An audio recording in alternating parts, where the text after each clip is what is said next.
Welcome everybody. We've got a big one today. This is the grand finale of my heroic challenge, in which I'm trying to beat every scenario in the game on heroic difficulty using a different hero.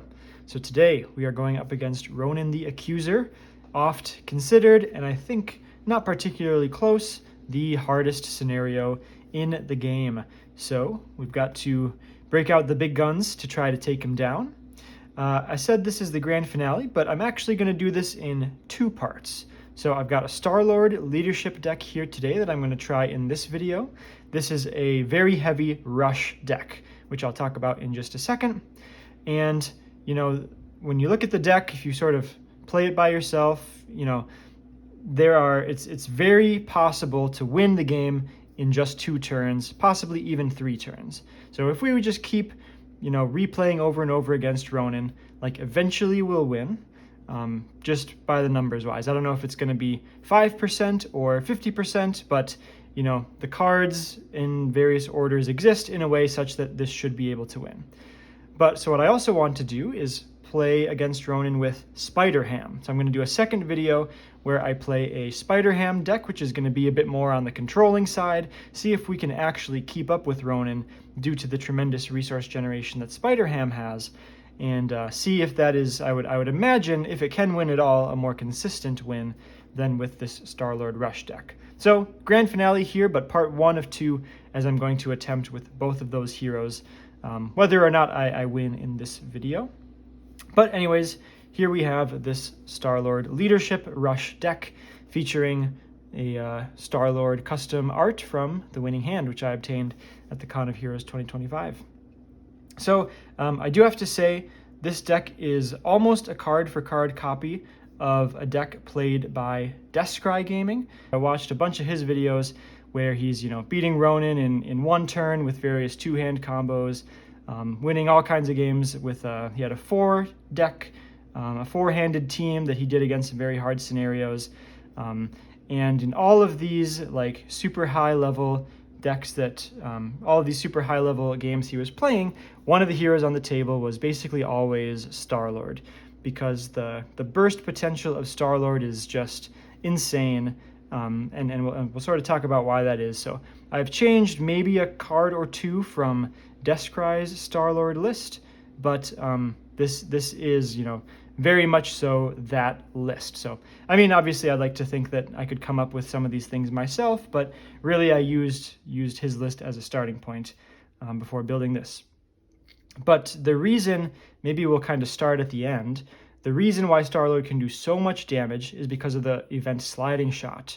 So it costs 3, play only if you control an element gun, deals 5 damage to an enemy plus 2 for each additional encounter card that is in front of us. So this is, of course, Star-Lord's shtick. He likes to, or he can deal himself an encounter card to play a card from hand, reducing its cost by 3. But the way we want to play this game is, right, we can get 1 encounter card from that. We can get any number from any number of daring escapes that we play. The thing that really sets this deck sort of over the edge is the Call for Aid. Call for Aid lets us whip through our deck really fast. We're only playing 2 Avengers allies. I'll get to those in a second, but we whip through the deck really fast. If we run out the deck, we get an extra encounter card. We get Digging Deeps and White Fox for all these sort of free resources from doing that. So it's very easy to get up to 3, 4, even 5 encounter cards dealt to us, and then a single sliding shot might be 13 or 15 damage. 2 sliding shots should be enough to take out basically any villains, maybe not just by themselves, but between attacking and doing other stuff. So sliding shot is really what makes it all come together at the end. But then the other thing that's sort of going on is Blaze of Glory. So Blaze of Glory, an incredibly powerful leadership card here that gives every Guardian in play +2 thwart and +2 attack this phase.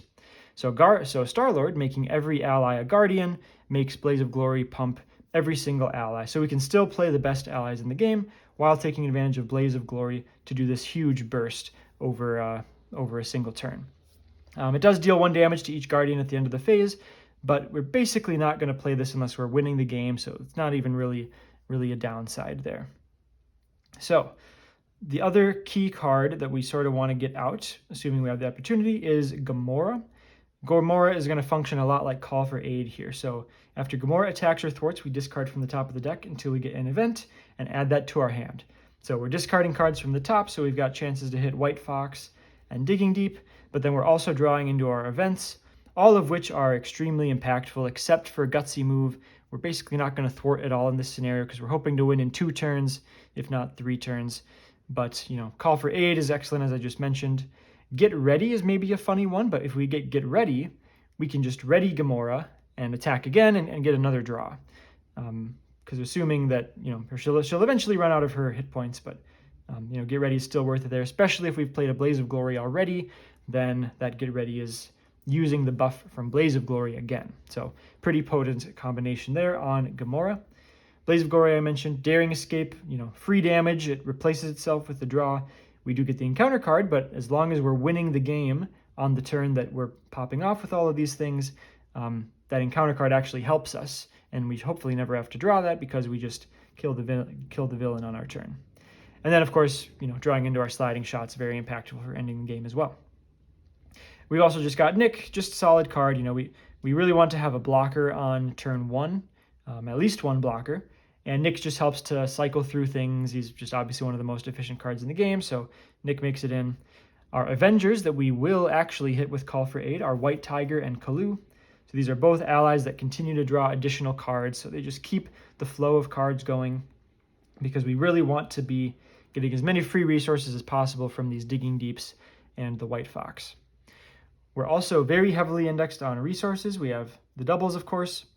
Innovation is maybe a bit of a narrow one, but if we can heal Gamora with it, that might allow us to draw an extra card on our combo turn.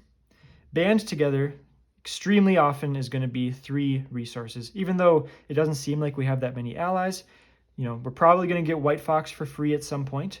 Our Call for Aids draw us into our allies, and then, these are just very high priority cards to play. We're drawing so many cards that we should get to a point where we're getting 3 allies in play, and then triple resource generators are really nice for sliding shots, for element guns, or for Bad Boy. So very high upside cards here. Rapid Response, this is a bit of a flex slot, but it can allow us to use up Gamora on maybe her last hit point, put her back into play, use her again on our combo turn, and then Call for Backup. Honestly, it's pretty close. I think Call for Backup usually should probably get Gamora, but we might get Nick Fury instead. Whatever makes more sense given the game state. But really, this is a 2-turn deck. So the first turn, got to get our element gun in play. We'll basically do as much as we can. The only thing I don't really want to do on turn 1 is use What Could Go Wrong or Daring Escape, but we can still do all of our Call for Aids, get a whole bunch of value from these discard from deck cards. We might Blaze of Glory. It'll depend on how things look. As long as we still have some blockers for the villain phase, then we might still play Blaze of Glory, but we don't want it to take out all of our blockers. And then Gamora would be really nice to get in play as well. So like Gamora, Element Gun, that's what we really want to get in play turn 1. Otherwise, just get as much value and as much blockers as possible. And then turn 2, we kind of just have to go for it. Like, it's not crazy to survive a second villain phase, but we kind of have to start going into the combo blind. Like, we draw a lot of cards as we go through the combo, so we don't know exactly what we're going to draw. So we kind of just have to go for it at a certain point, hoping we get our Digging Deeps and White Fox and just the right order of things. But it can definitely happen, and if you just sort of goldfish this deck playing by itself, you'll find that a turn 2 win is really not that far out of the question. We even get helped in the Ronan scenario by the Power Stone, the Milano to really accelerate our start and to add some damage to Ronan. Star-Lord himself combos really well against Ronan because of the Universal Weapon. We can take 2 damage to shuffle the Universal Weapon into the encounter deck and get dealt a face-down encounter card. So that will count towards all of Star-Lord's stuff for all intents and purposes, for our sliding shots and whatever. So that is what we're doing. Might take us a few attempts, just because it is a little bit of a shoot the moon kind of strategy. But really should be able to get the win here. I'll be pretty sad if we aren't able to get it. So there we go. Let us get into the scenario breakdown. All right, let's talk about Ronan the Accuser. Again, I believe the hardest scenario in the game. This will serve as sort of a scenario primer, and as well as some strategy tips and a bit of a guide to help you try to beat Ronan on your own. We'll talk about what sort of encounter cards to play around, what things we might build our deck to do in order to give ourselves the best chance against Ronan. So the Ronan scenario comes with a lot of setup here. So we get the Power Stone attached to our hero. Power Stone does attach to the villain, but the main scheme then attaches it to us. Kree Command Ship. This is one of the first ways that makes Ronan a quite difficult scenario. We just have this permanent hazard icon in play. Although it does give us a first player interrupt, when a treachery is revealed from the encounter deck, exhaust the Milano and spend one resource of any type to cancel that card's when revealed effects. But it's just an automatic hazard icon. That cancel ability, nice as it is, it doesn't more than make up for the fact that we just get an extra encounter card every turn. Because if we have to cancel it, we have to exhaust the Milano and spend a card from hand. We do start the game with the Milano in play, so that is a free resource for us. So that resource is kind of free. If we were to balance the Milano against this, exhausting this isn't that bad to cancel something, but we do have to spend a resource from hand.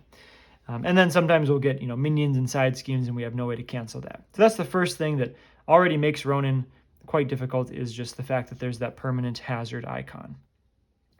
Ronan also starts the game with this universal weapon. Gives him +1/+1 stats and Stalwart. As a hero action, we can take 2 damage and deal ourselves a face-down encounter card to shuffle it into the encounter deck. So especially with the +1/+1 here, Ronan just hits like a truck. I mean, his stats are just huge. When he activates against you, if we have the Power Stone, he gets an additional boost card. So say he's just got 4 attack from his base plus the universal weapon. He's attacking us with the Power Stone. That's 2 boost cards. So we're looking at like a 6 to 7 damage attack kind of on average coming in from Ronan. Now you might say, well, how about we just stun him and confuse him, and that'll stop him from being able to attack. Well, the universal weapon gives him Stalwart. We do have that hero action to remove it, but then we have to get dealt a face-down encounter card and take 2 damage. So it's not necessarily like a positive exchange. In different matchups, I think we would still take advantage of trying to stun and confuse Ronan. In this Star-Lord deck, we're not doing any of that because we're just rushing. But that's certainly something you could build around in future. But even then, it still hurts more than it does in the average scenario. Where Ronan really gets obnoxious is with the card Fanaticism. So this is an attachment that has Surge, because why not? It would already be one of the hardest encounter cards in the deck, even if it didn't Surge. But it gives Ronan +1 attack, as well as 1+1 per player Fury counters. So in a solo game, it'll be 2 counters. Those counters make Ronan's attacks gain Overkill and Piercing. So we have this huge attack stat. We can't really stun him unless we take an encounter card. We can't really ally block because these attacks can very often gain Overkill. So it's like, how the heck do you even survive against Ronan in hero form? You really just have to try to dodge these, or have ways to play around, have nice defense events or stuff to prevent damage. Certain heroes are going to line up better against Ronan than others because they have defense events that say like prevent all damage from this attack or something like that. But the Overkill plus Piercing, that's just a really nasty combo. Like tough status doesn't really help. Ally blocking doesn't really help. We can block with an ally and have a tough status on our hero. That would negate an entire attack, but that's a more significant resource cost than we need against most other scenarios in the game. And so, it's just bad enough as it is, but it surges just for the ultimate rub-ins. It is an attachment, so we can't cancel it with the Kree Command Ship. So if you're trying to play just a fair game, I might not care about it too much here with the rush, because we might be able to just take an attack, and it might not be that big of a deal. But if you're just trying to play a fair game, Fanaticism is the card that's most going to ruin your day. This is why I say like Spider-Ham is one of those heroes who's got a nice tool against Ronan with the cartoon physics. Can prevent all damage from an attack except 1.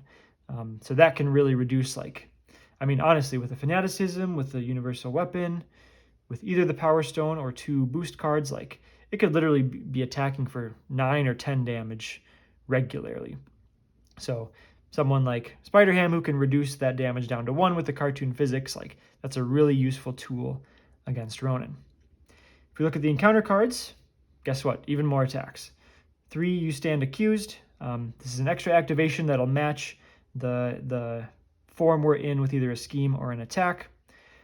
Pretty often one that we might want to cancel. Kree Physiology, not really that bad. Gives Ronan a tough status. If he's already tough, we take a damage, but it surges. So it's just like, strictly worse because of the surge, obviously.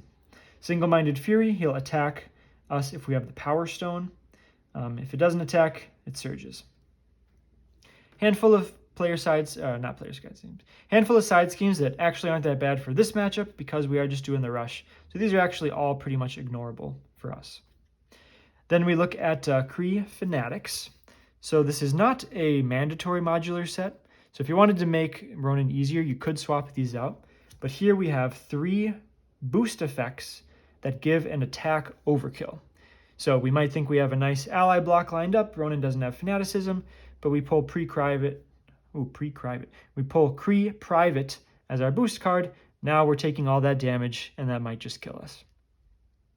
Kree Commando, honestly not that bad. 6 health, but he's got Patrol, so that can be pretty inconvenient if you are trying a more fair strategy. Our Rush, we probably don't care. Kree Lieutenant is going to be annoying for us because it has Guard. So it's a fairly weak minion overall. Like, it's not terrible if we have to leave it in play and get attacked by it, but as long as it's in play, we have to attack through it in order to attack Ronan. So that adds, 7 more damage that we need to get. That might be too much for us to win the game in 2 turns. So a bit concerning there. The Kree Commando does have a boost ability to give an attack piercing. So, depending on your strategy, trying to get tough cards, whatever, that can ruin your day as well. And Kree Lieutenant adds 3 boost icons on an attack.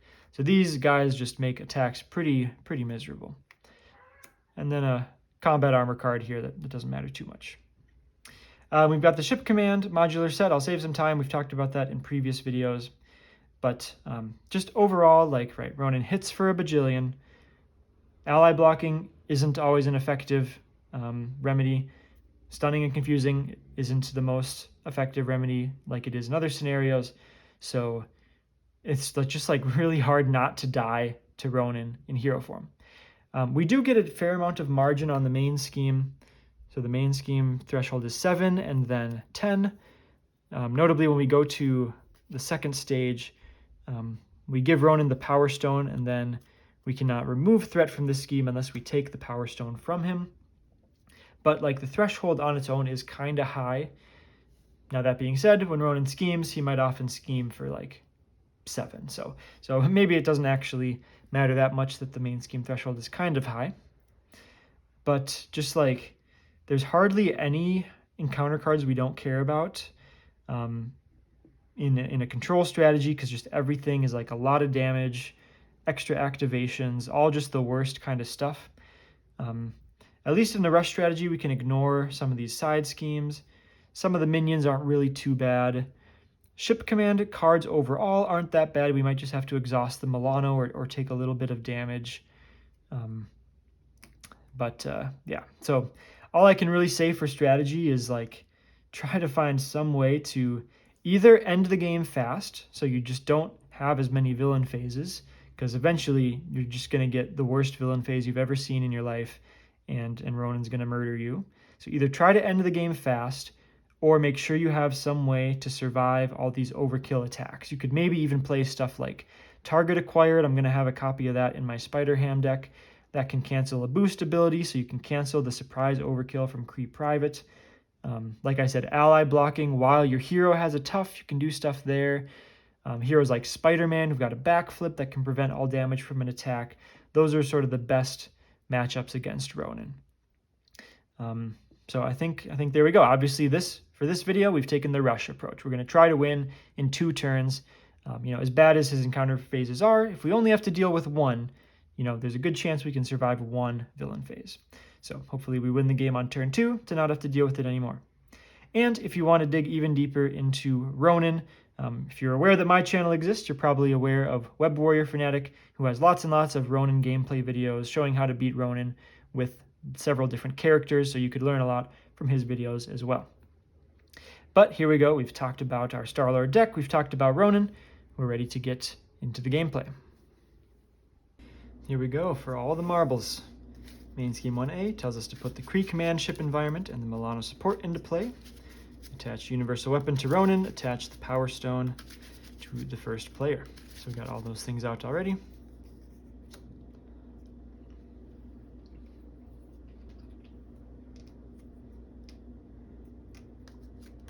And then the when revealed on Ronan, search the deck and discard pile for cut the power and reveal it. So we got that 3-threat crisis side scheme there, which we almost certainly won't bother to clear, given the way we want this game to go. So Power Stone currently giving us +1 scheme, or no, I guess we have +1 thwart and +1 attack. Likewise, Universal Weapon giving Ronan +1/+1, but at some point we will take 2 damage to deal it to ourselves, or sorry, deal ourselves a face down encounter card, and that might even buff some of Star-Lord's stuff, which is pretty nice. So opening hand, big priorities are like a blocker for the one villain phase that we probably have to do, a way to get Gamora into play without using her as a blocker. Those are probably the biggest priorities.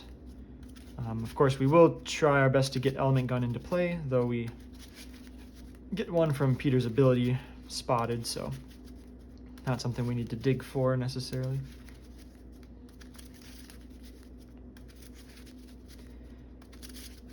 And again, yeah, plan to win hopefully in 2 turns. And here we go. Opening hand of 6 cards.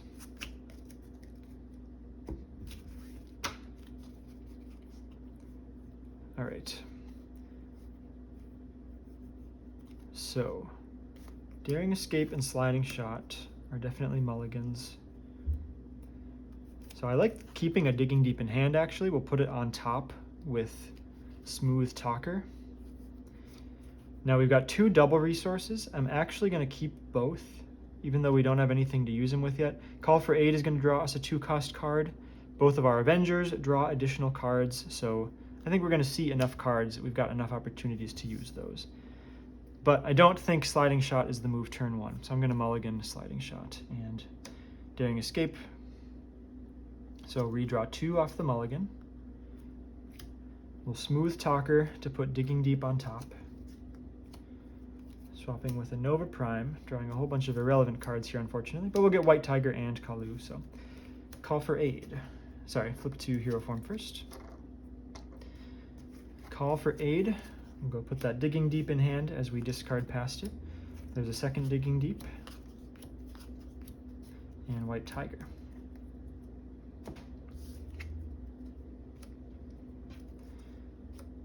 Let's just rip off the other Call for Aid as well. There's a White Fox.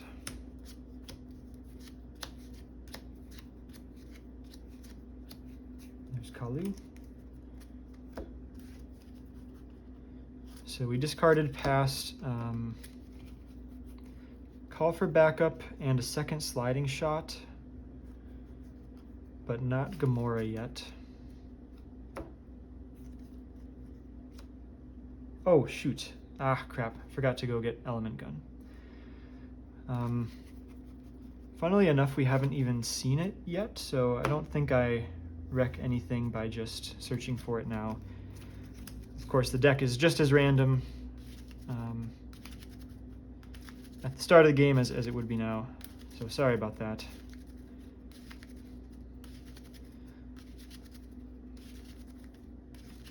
But yeah, because we didn't discard past it, it didn't impact anything that happened in the slightest.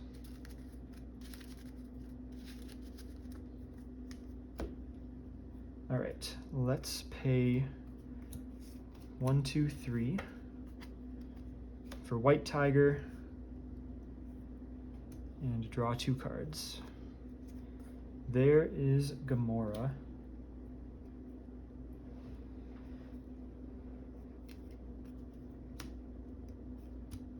Let's pay 1, 2, 3 I gotta remember I have the Milano too. 1, 2, 3, 4, Gamora.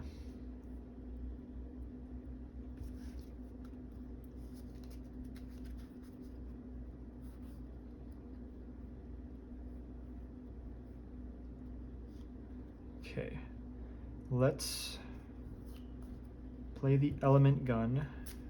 I'm not gonna get a card yet.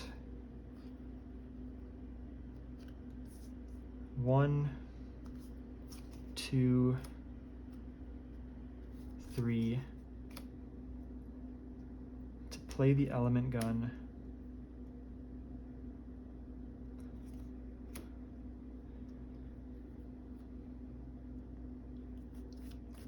So, all right. Maybe I don't use Gamora yet.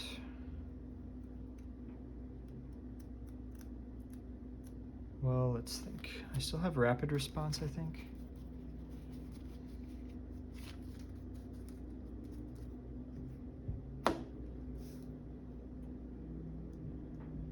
So what events could I draw into? One more Element Gun.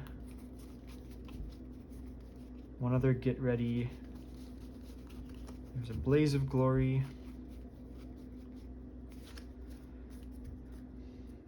I don't hate just waiting. I might have one resource going to waste.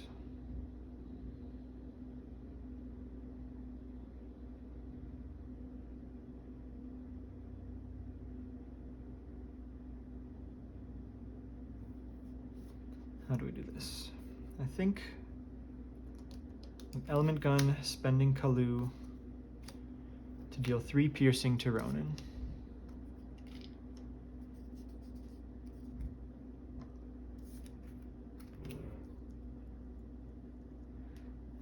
I think I do just activate.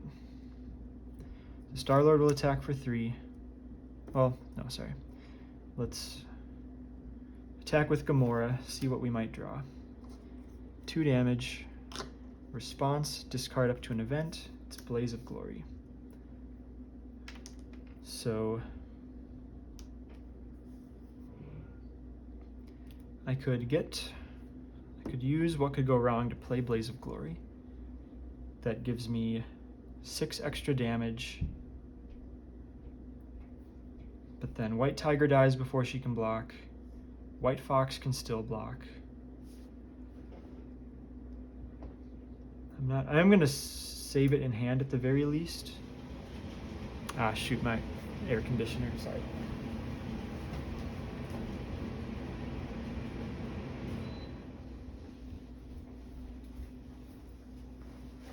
All right, I didn't cut the video or anything, so that you would trust me a little bit more. So we're about to attack for 3, 4, 5, 6. With Blaze of Glory, we attack for 12. And we can get ready. I guess we get ready like at least White Tiger.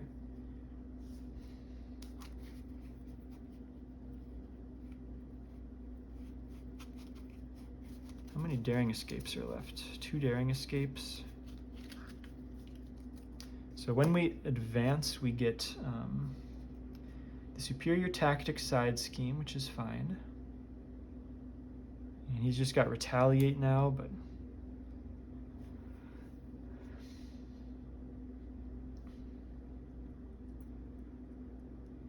I don't like that I'm not making use of the counter card that's dealt to me if what could go wrong.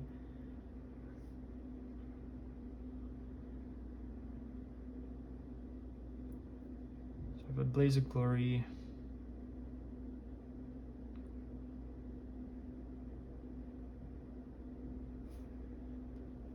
Sorry, if this is the opportunity to get it, I don't want to miss it. So.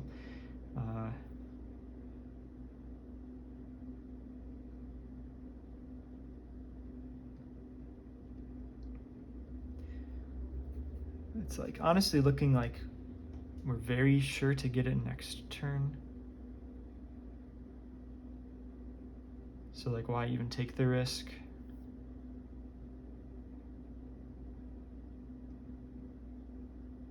That attack for 5, 4, 4, flip.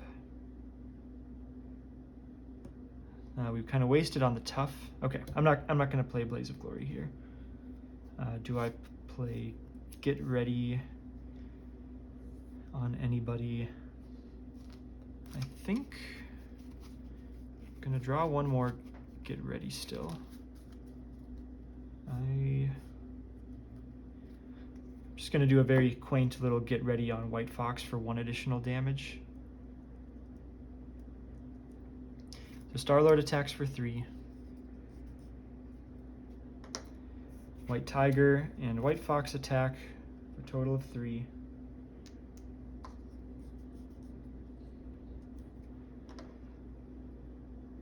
If I get ready Gamora, I could draw another event, but there's not that many events that would be useful right now. So I'm just going to get ready White Fox, and she'll attack again for 1. So I'm happy to cycle the card anyways. We'll end the turn. So, yeah, we definitely want to reflect on the hand before we make some decisions.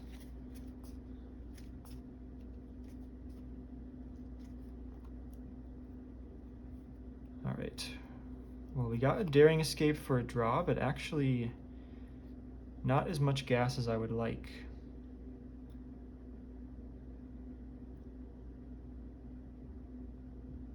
So we'll have to see what Gamora gives us.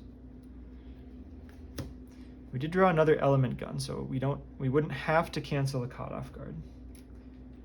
2 threat on the main scheme. Up to 4. Ronan attacks. White Tiger will block. Because we have the Power Stone, he's going to get 2 boost cards. Actually, I guess technically maybe White Fox is supposed to block. Yeah, White Fox blocks.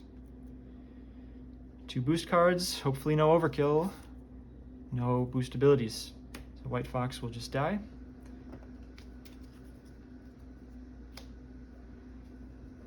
Three encounter cards, 1 + 1 for Heroic, +1 for the Kree Command Ship. With cancel at the ready. Power Siphon. Okay, so either exhaust the Milano, spend energy, or discard 1 card at random. So exhausting the Milano is the lowest impact. We don't get to use it then to cancel something, but it's not even guaranteed that we'd need to cancel something. He doesn't have overkill yet. I think the others are a little bit risky.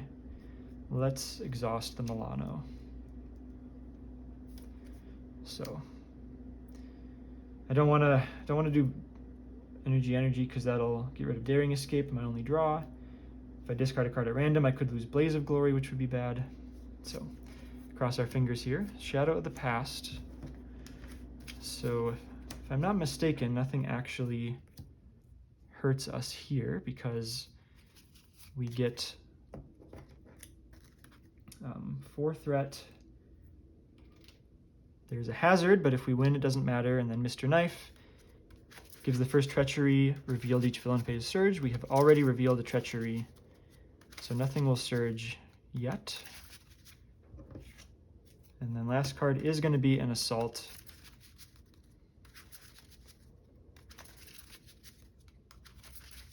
And let's think a little bit, because I mean, I would die to, I can die to certain sequences of boost cards, which would be the worst case scenario. White Tiger can block, but she does represent 4 damage if she doesn't block.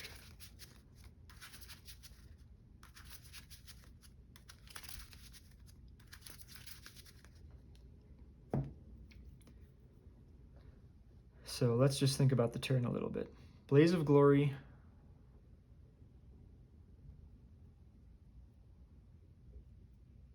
Four. That's kind of overkilling by a lot, actually, on stage 1.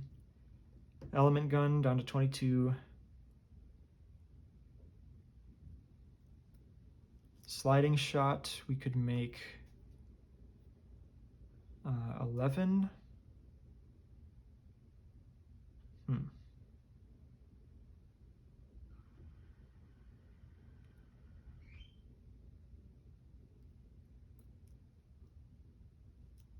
Well, I need to be able to take 2 damage to do this. I'm just going to block with White Tiger. 2 boost cards. No ability. Give him additional. No ability. Okay. White Tiger is taken out.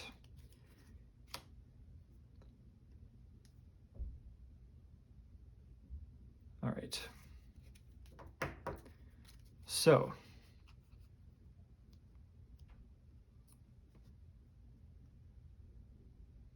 what to do here? Things are not in a terrible place. We could go for a 3-turn kill, and that would possibly be okay. We didn't take any damage. We could flip down, let Ronan pop it on step 1. We can always cancel an additional advance. So how risky is it correct to be?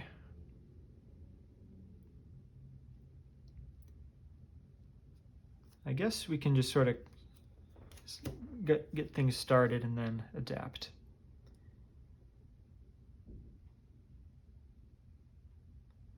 So if I Blaze of Glory first, I've got an attack for 5 and an attack for 4, which is already overkilling. So I might just attack with Gamora first to see what I get, because I'm going to waste some amount of that damage anyways. I want to save the element gun for the piercing on the next side.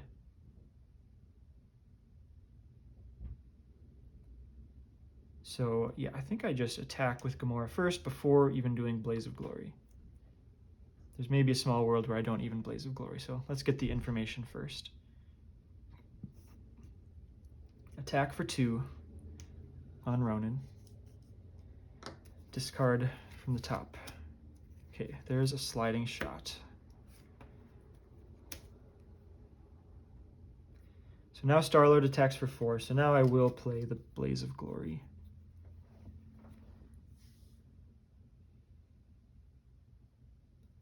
Definitely spend jet boots. And I think I spend this other element gun. Yeah. Okay, so pay 2 for Blaze of Glory. Each Guardian character. I wish I had more in play here, but I think it's still right. Blaze of Glory, buff everyone up by 2. Star-Lord attacks for 5, advancing to stage 3. It's going to retaliate for 1. Comes in on 25. We search up superior tactics.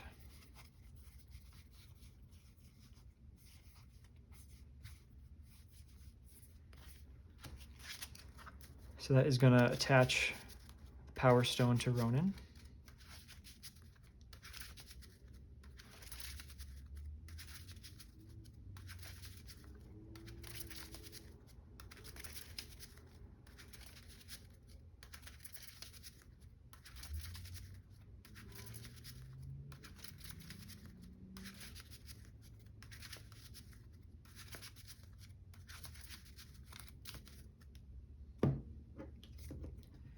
Comes in with 2 threat.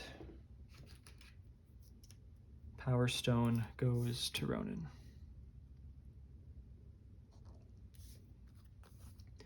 Let's Daring Escape. Deal ourselves an encounter card. Ready and really big draw. I think Get Ready is the best. Nice little manifesting there. Let's spend Star-Lord's helmet and element gun to do 3 piercing. That is, feels like it should have ranged, but it does not, so Ronan retaliates 1. We Get Ready Gamora. Gamora attacks for 4.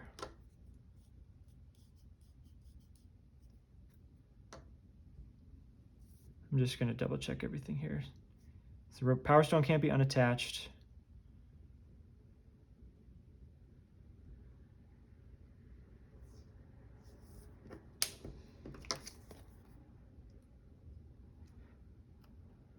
Okay, I was thinking there's something where he like can't take damage while he has the Power Stone, but that's not a thing. Now that wouldn't even make any sense. Okay, but the threat can't be removed from here while he has the Power Stone. I think that's just what I was thinking of. 4 damage, response. Gets us gutsy move. Gamora dies.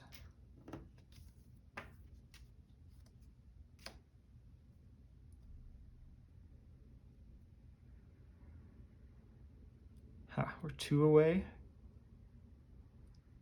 Attack for 5. No, sorry, now we only attack for 4. Probably play this sliding shot, and then I think we've got it next turn. Hopefully we don't get more than 1 advance.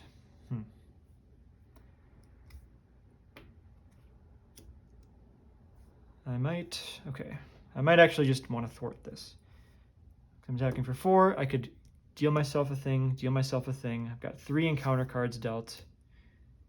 Then sliding shot does 5 plus 6 is 11, which is obviously not enough. So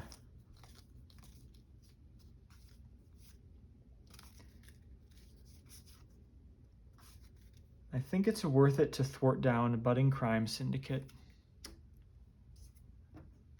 for 4.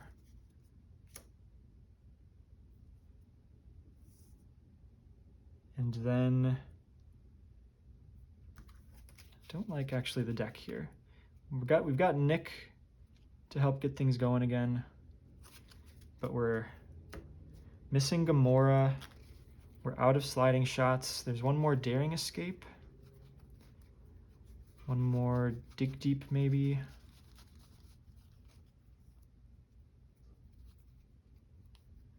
What else is in my deck? Maybe another Gutsy Move.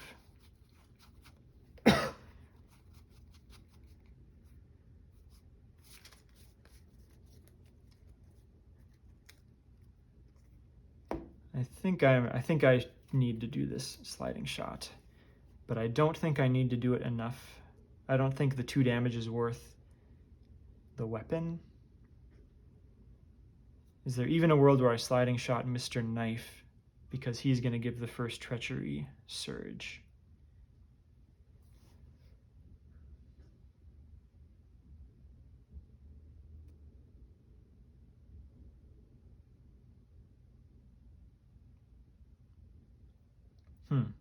If I flip down, when I flip down, I can put sliding shot back on top.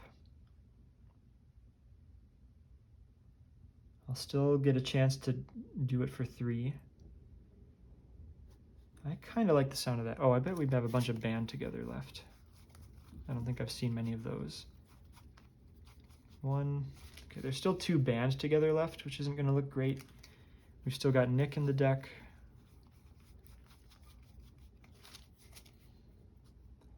Gamora, White Tiger, White Fox, Kalu, Nova. I think Nick's the only ally. So what we draw off Nick is going to have to be good. Energy is in there. All right, I am going...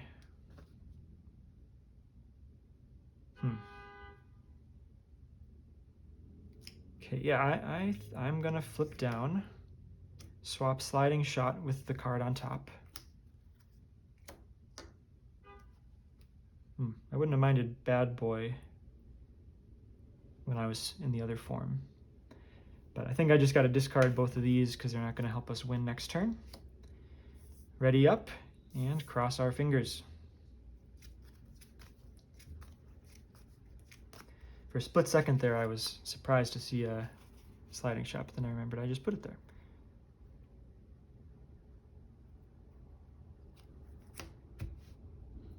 All right, still a Digging Deep. and something else.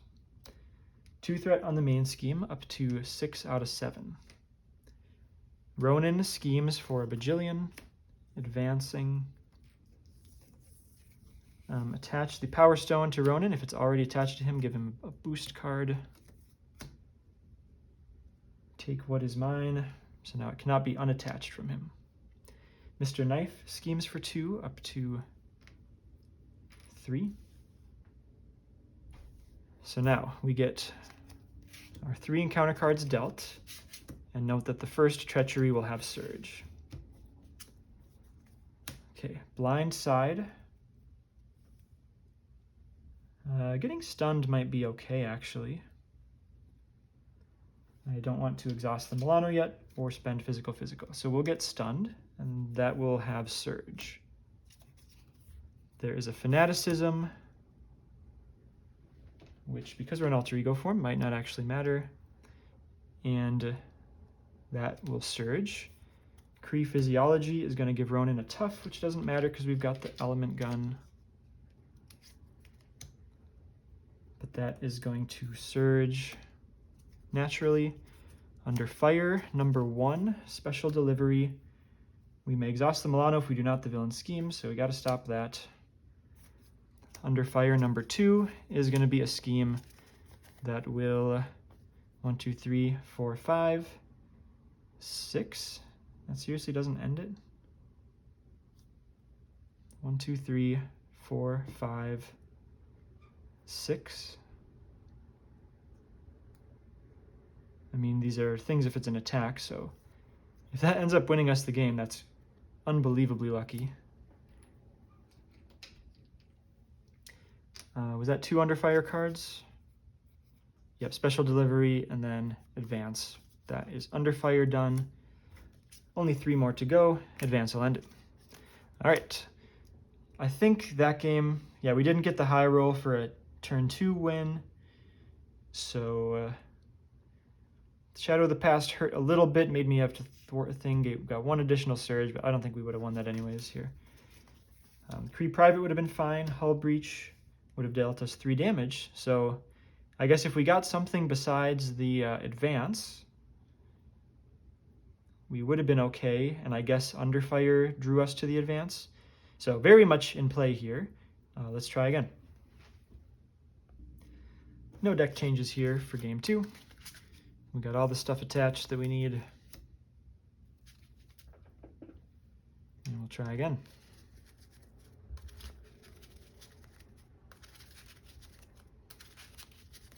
We did also get lucky. I mean, we got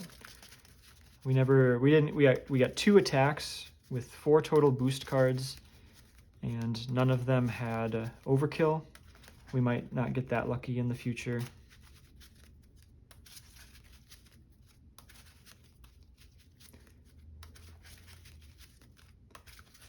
There's always, I mean, yeah. Enough stuff happens any given game. We're going to get unlucky stuff. We're going to get lucky stuff. We didn't really get band-togethers at an opportune time. Like, the start we had 3 allies in play. So a single band together, you know, can really accelerate the start as well, which we didn't get. We did get good Call for Aid luck. Huge initial value with the Digging Deeps and White Fox.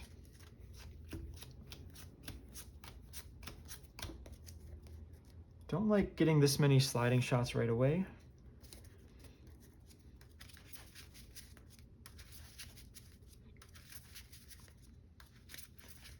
Could make a case for keeping 1. I think I mulligan the Element Gun, just because I can find it with the ability.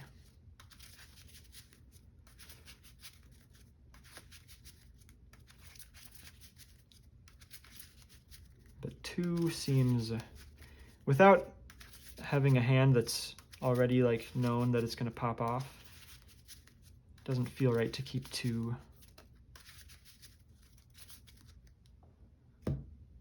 So I think I'll mulligan 1 sliding shot, mulligan the Daring Escape. I don't think we're going to go for the turn 1 win. Nova Prime, obviously.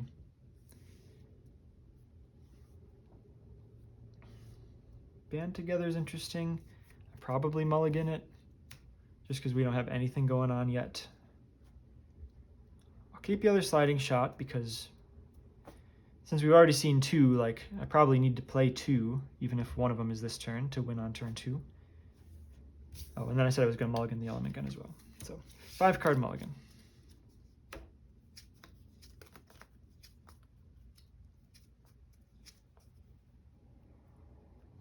Okay. I don't know if this hand is going to do it. Let's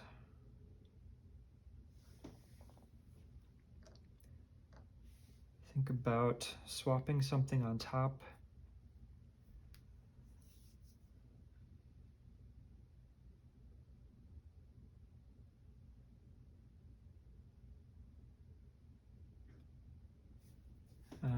I'm probably not playing this Blaze of Glory this turn. I want to just play Kalu first, but pondering what to spend as a resource for it. Oh, sorry, let's go get my element gun. I would like to get element gun from the deck, I think. I don't really want to draw it next turn or during this turn. It'll just dilute things.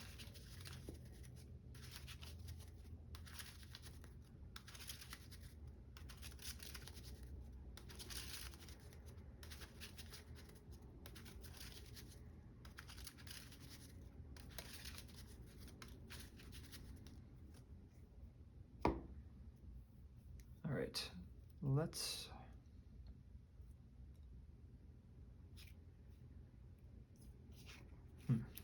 I gotta be careful here.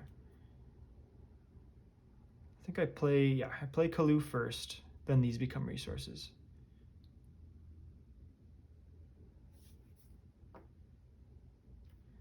Okay, pay 2 for Kalu. Look at the top 5. Call for aid is exactly what we want. It's the only option, actually. But now we get to shuffle Smooth Talker, Digging Deep to the top, and Call for Aid into White Tiger. Turning our band together will make at least 2 resources then.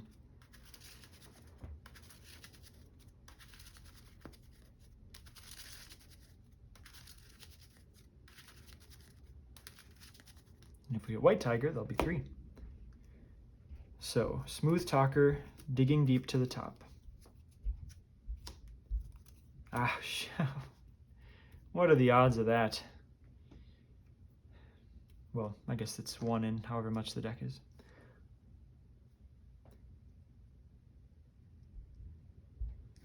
Flip. Call for aid. How about you make it up to me by giving me 3 Digging Deeps? There's 2.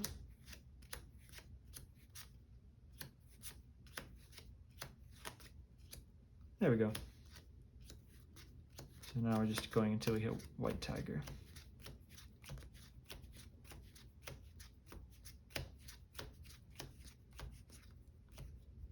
Second to last card, wow.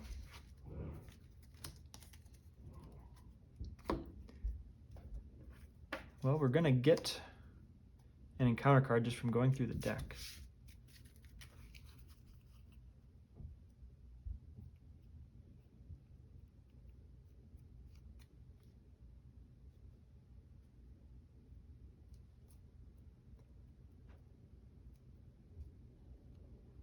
So, okay, what do I want to get?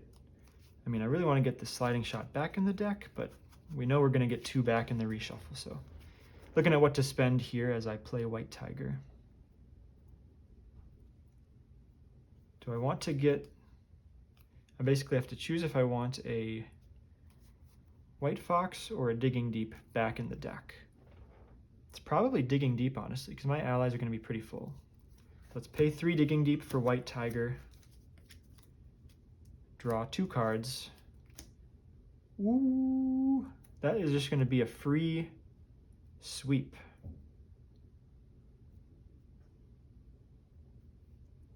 Okay, so 1 card for going through the deck. Let's see what the second card is.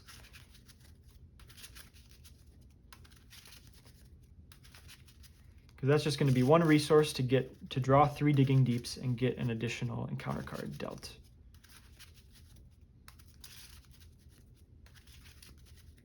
But that does make me out of gas, so I'm not winning the game from that alone.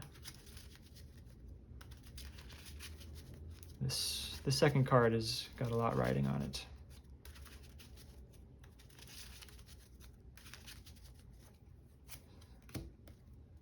Probably the worst possible card to draw.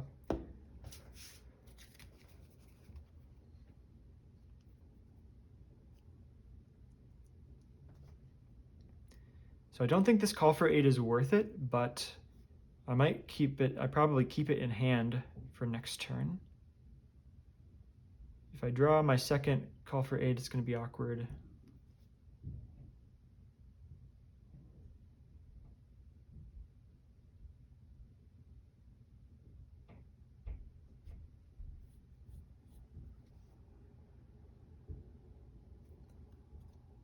Well,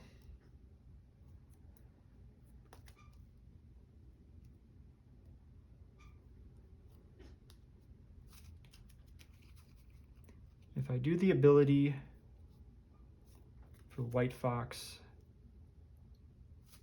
no, that's not worth it.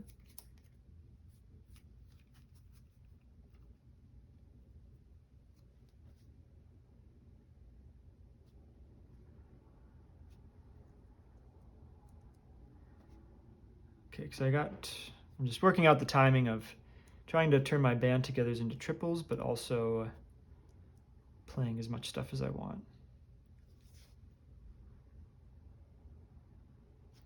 I guess if I don't play White Fox, 3 for Element Gun, spend a resource, then 3 for Sliding Shot. That's an option.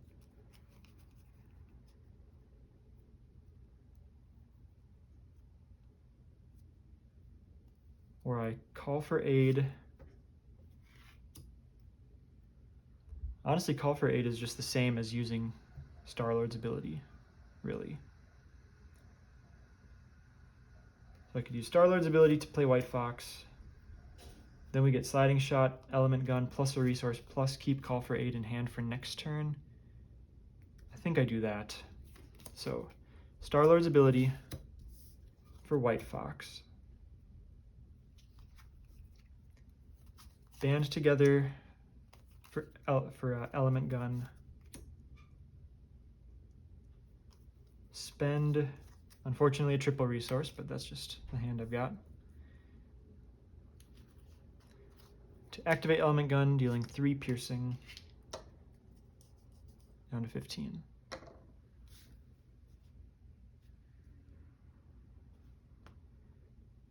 Sliding Shot now deals 11. Could deal 13 if I get the universal weapon now, but I think I'm just sort of assuming I'll draw a Sliding Shot next turn.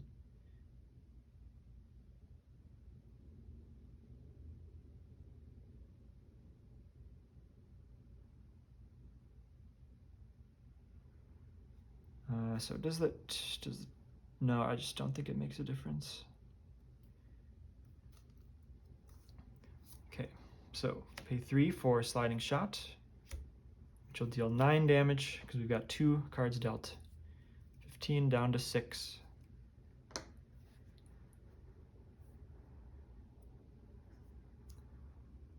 Then I want myself to advance it to avoid retaliating. So let's attack for 3 here.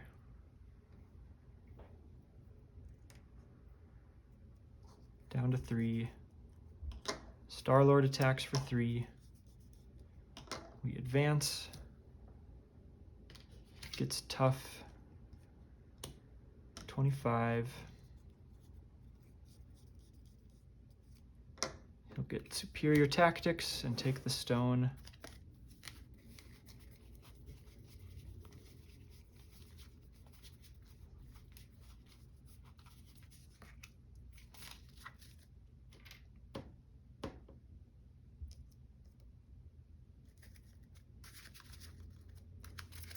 White Fox could attack the tough off, but I get that basically for free with Element Gun, so I think I just save her. Like, she could possibly block like an overkill attack and soak up 3 of it.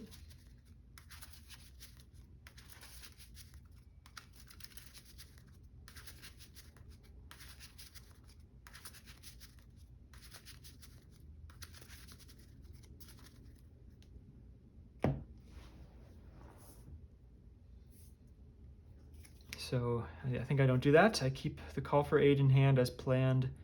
I could end up drawing a second one, which makes it redundant, but the upside is definitely there if I keep it. So let us end the turn.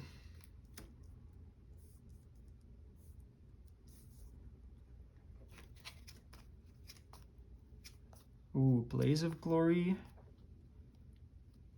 Daring Escape, so no sliding shot. And, oh, and I'm not even drawing any cards. Well, I'm drawing 1 card with Daring Escape. So I probably don't have it. I might just have it from Blaze of Glory alone, to be honest.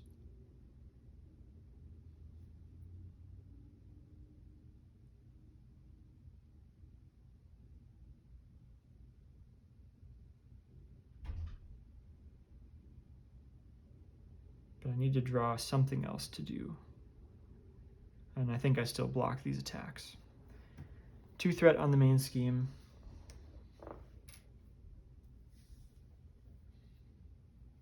Ronan attacks. I think I want Kalu to block. Sure. Only 1 boost card because he has the Power Stone. There's Underfire this time. So Kalu goes away. 3 encounter cards. Number 1, Fanaticism will surge. So now that White Fox block will probably come in here. So Ronan attacks with +1. So that's 8 plus a boost. And probably just need to cancel it. Like, I don't actually know what I would rather cancel at this point. So let's cancel it. Milano plus Gutsy Move.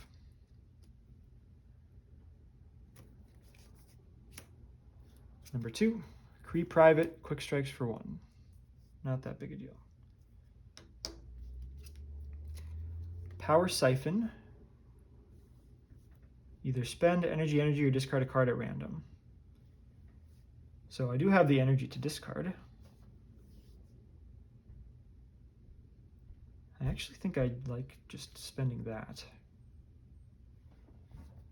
Because I don't want to discard either of these, which could give me the win. I'll discard energy.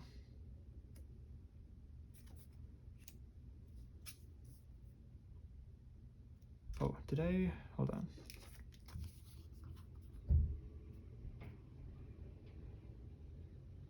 One, surge into this. 2, 3, 4, 5. Nope, I'm good. Okay. Single-Minded Fury. He attacks the player who has the Power Stone. If no attack was made, surge. Assault. Let's have White Fox block this one. So 1, 2, 3, 4, 5, 6, 7, 1 boost, 8, 9, 10. White Fox blocks 3. We take 7 down to 2.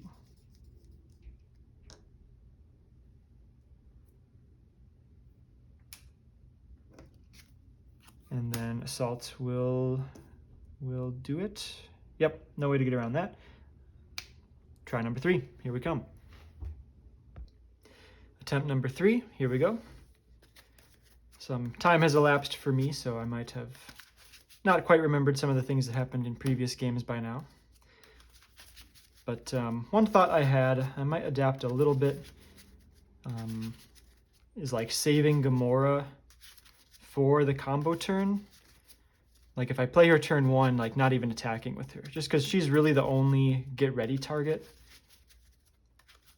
And we want to sort of concentrate our resources on the combo turn because of how everything works together so well, rather than like just chip in for 2 extra damage because we can. Because a lot of the events we have, a lot of the events are not really things we want to play on turn 1, like the Blaze of Glory and the sliding shots. So we'll see how things shake out, of course, but something I'm sort of keeping in mind. We also haven't had a Nick Fury game yet, but Nick Fury, always a very satisfying card to play. I think I said it already before, but yeah, my practice game, I basically won because I got Nick Fury and Rapid Response and a second attack from Ronan, so I was able to block with Nick. Sorry, did I say Command Team or Rapid Response? I meant Rapid Response. I was able to block with Nick, Rapid Response him back, draw 3, block with him again. So that value just put me with enough resources to win. So maybe we'll get something like that this time.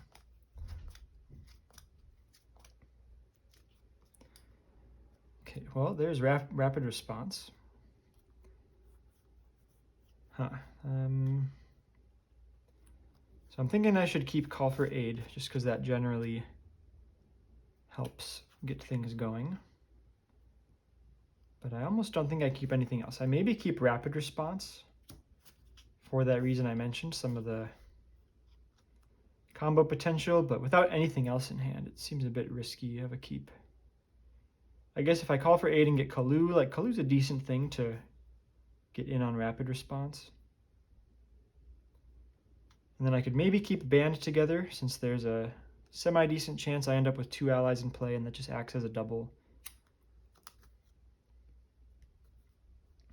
Especially if Call for Aid hits White Fox. There's a 1/3 probability that White Fox is the topmost card of White Fox, Kalu, and White Tiger. So like there's a 1/3 chance that Call for Aid puts White Fox into play. I could keep the Daring Escapes if I wanted to try to win turn 1. I don't think I'm up for trying that yet, though. Okay, mulligan these 4. Okay, there's a Gamora and a Digging Deep. We'll go set up, find an Element Gun. So we'll get to swing Digging Deep back on top. We've seen all 3 Daring Escapes now, so that makes going off next turn a lot harder, unless we discard past a whole bunch of stuff.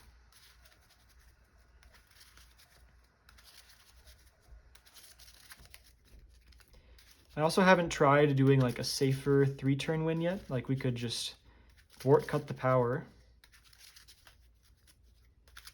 Maybe, well, we'll see how this goes.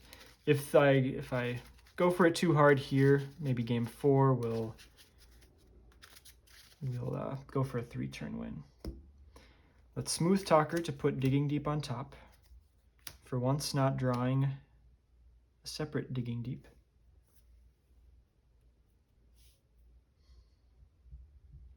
Okay, I think that's all we need in Alter Ego form. Let's do Call for Aid. Digging Deep to hand. Second Digging Deep to hand. There's Kalu. I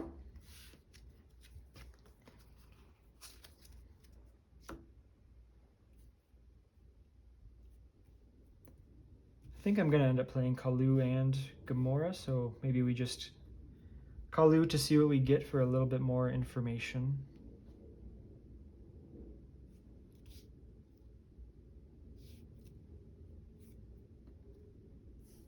Okay, pay 2 for Kalu. Look at the top 5. So we've got either Sliding Shot or Blaze of Glory.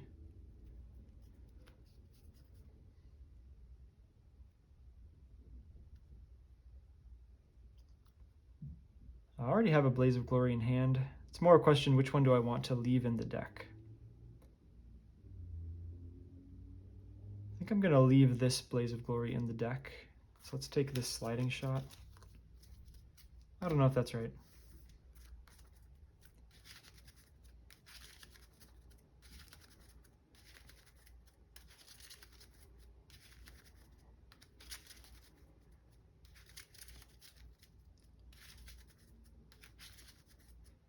So resource-wise, I could play Gamora and Element Gun and not use What Could Go Wrong.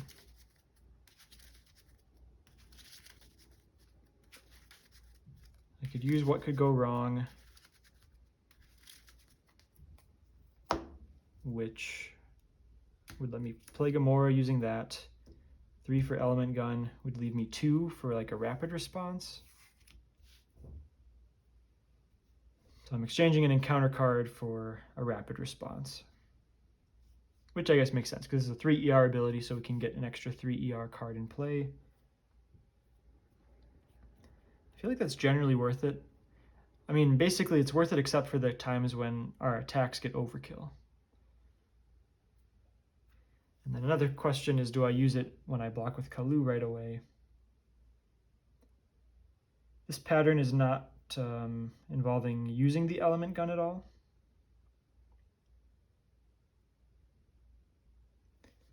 If I actually have lethal somehow, that would be really funny.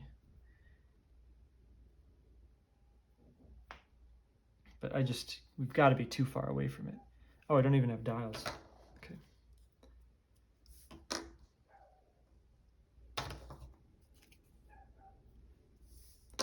Sorry about that. Like I said, I'm back from a break in my day to do this, so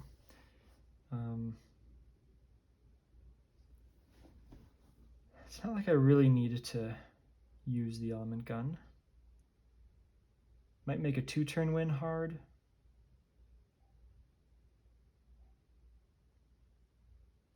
Because if I do use Gamora, we might end up drawing another Digging Deep.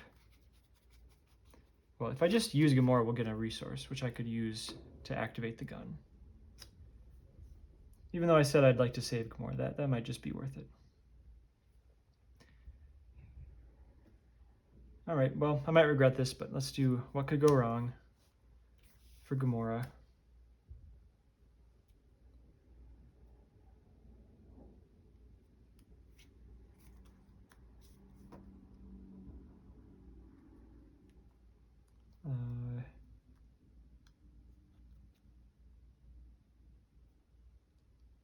Yeah, pay 3 for Element Gun. Use the gun. 3 damage piercing.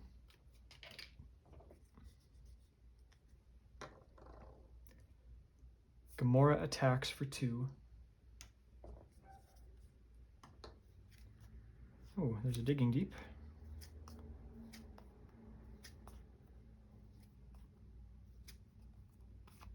And to get ready. So 1 resource probably goes to waste.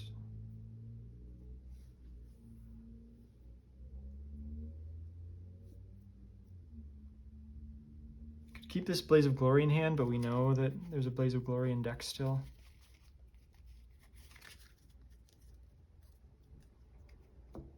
So I might just keep the get ready.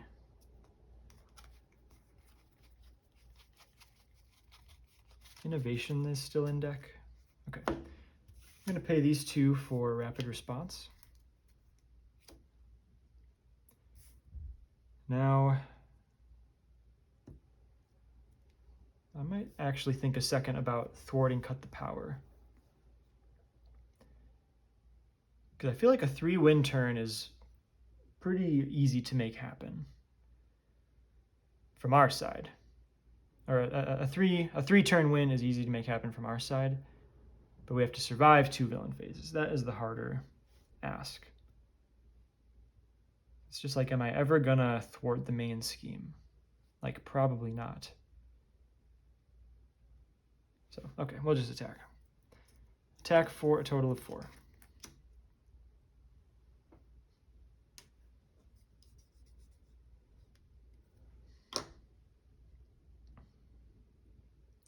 End the turn.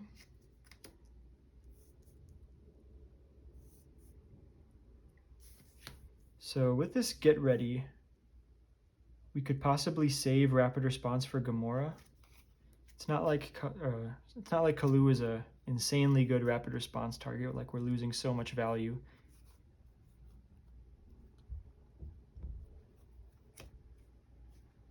We also really need to get through the deck quick again. Got one call for aid left. That is something I would have liked to have drawn. 2 threat on the main scheme. Ronan attacks. Kalu definitely blocks, just a question of if we use Rapid Response or not. I feel like we probably do, just because if we get, assuming we get attacked again, I don't want to have to block with Gamora. So let's block with Kalu. 2 boost cards. 4, 5, 6, 7 gains piercing, but not overkill. So Kalu dies. We'll Rapid Response, getting the trigger. Search the top 5 for an event. There is a Call for Aid and a Blaze of Glory. So, which do we get? It's got to be Call for Aid. Like, that just gets stuff going.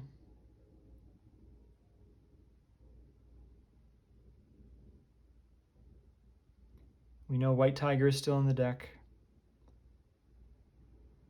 I feel like it would be hard to win this turn. Let's just get Call for Aid so we flip the deck faster.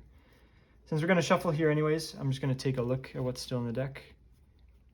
Okay, one other Get Ready is especially the events here. We got a Blaze of Glory and a Get Ready as our 2 events. And a White Fox. We knew White Tiger was there. That'll be the Avenger we hit. Of course, looking at the deck there, technically not something you should do, but I have full information of my discard and what's in play, so strictly a time-saving measure. I hope you can appreciate.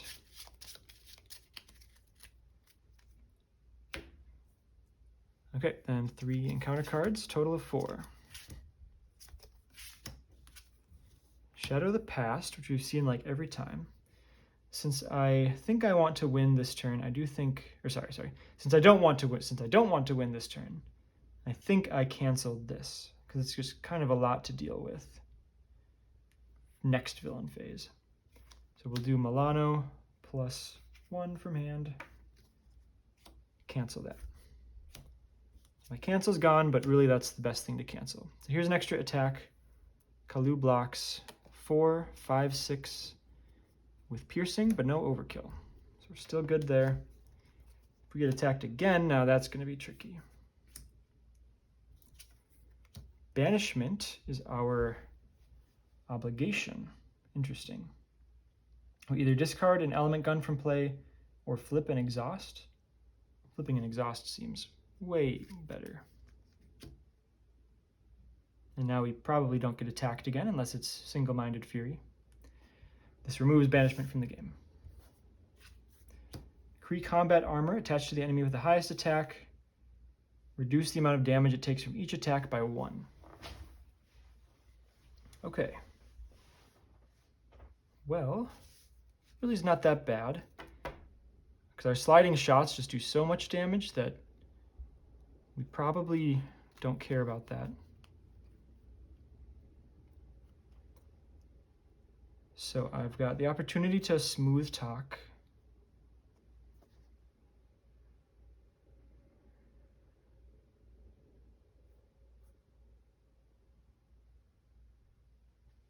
I think I just smooth talk something I don't want on top. It's basically another draw. Knowing my luck, I'll probably draw a White Fox, which will stink, but I think it's still on balance correct.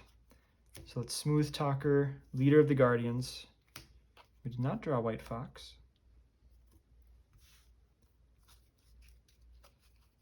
Then we'll flip to hero form.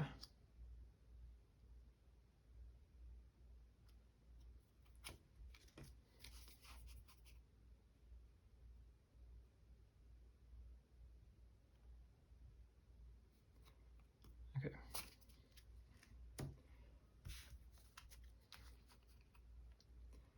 Then let's call for aid.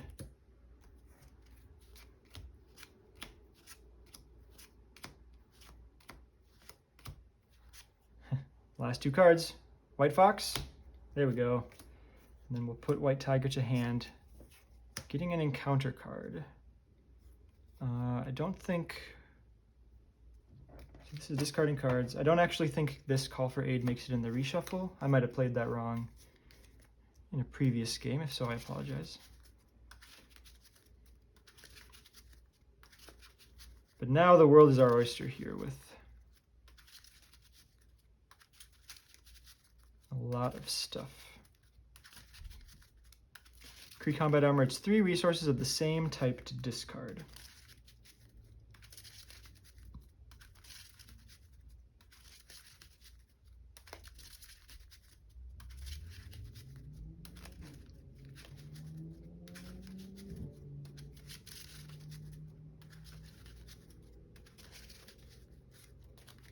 Okay.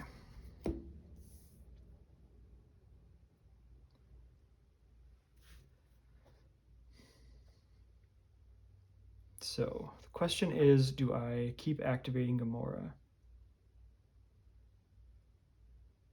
I think I only activate her if I want to win this turn.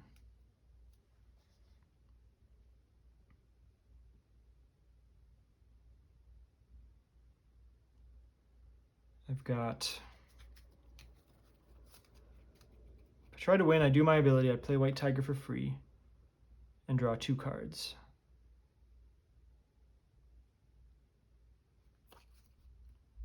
So that's 2 looks plus 2 events with Gamora for additional cards to find. Daring Escapes keep me going.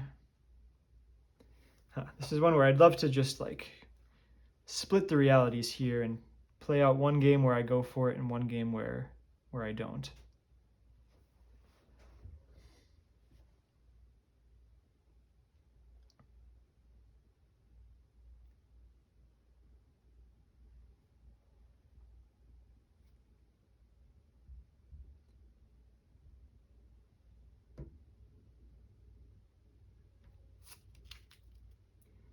Well, the math is still...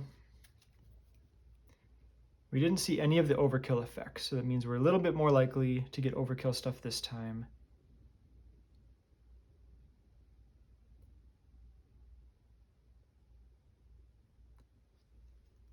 Because assuming we survive, like it's always generally worth it to do what could go wrong. But the overkill stuff is a real bummer.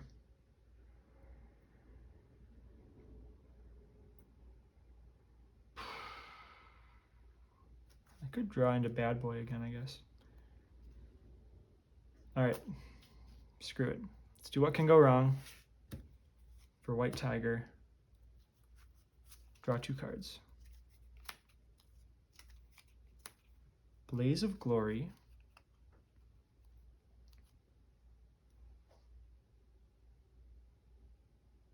Yeah, let's go for it.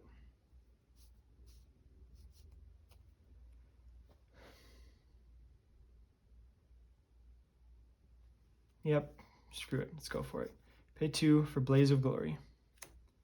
Everyone's got +2. Gamora attacks for 4, which gets reduced to 3. Discard. Daring Escape.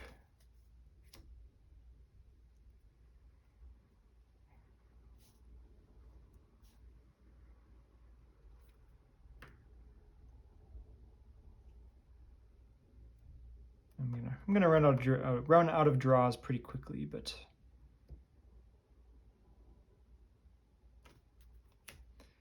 yeah, I don't know. This could be just unbelievably incorrect. Let's Daring Escape. Ready. Encounter card. Draw. Get Ready, Gamora.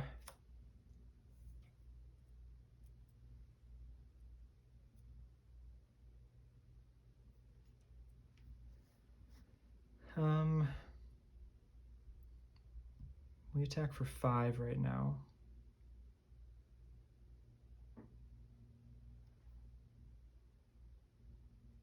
Let's do this. Let's do White Fox attack for 3. Gets reduced to 2. Star-Lord attacks for 5. Gets reduced to 4. We advance.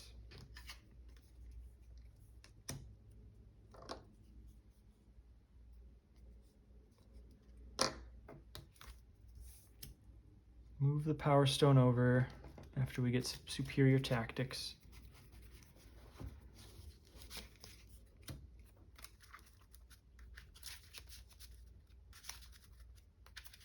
Oh gosh, dropped a bunch of cards, sorry. I should just whenever I drop cards, I should just show the deck at the end of the game so you know I didn't leave stuff on the ground.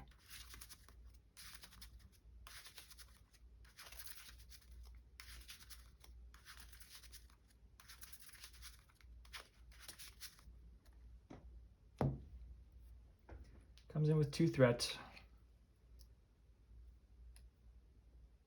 Power Stone cannot be unattached.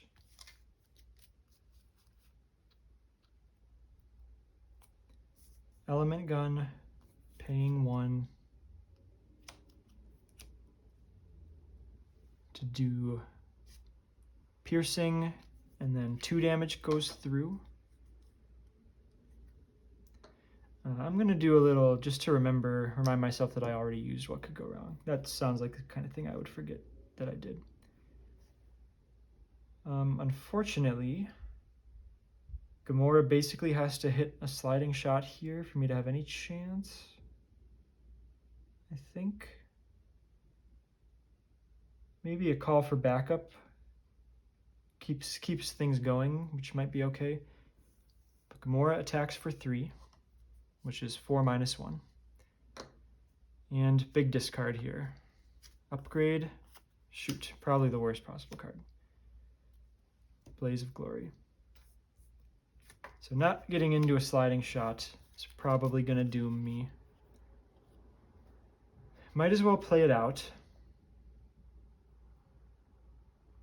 I think I'm not going to activate White Tiger because she's going to take 1 at the end of the round.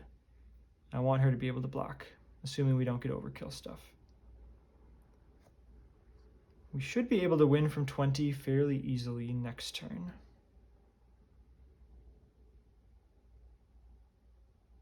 So if anything, I keep Blaze of Glory, but honestly, those are both going to probably be gone. So I guess this is easy. Pay 3, band together, making 2 resources for Element Gun number 2, and then we'll do 2 damage to Ronan. Okay, end of the phase, every Guardian takes a damage.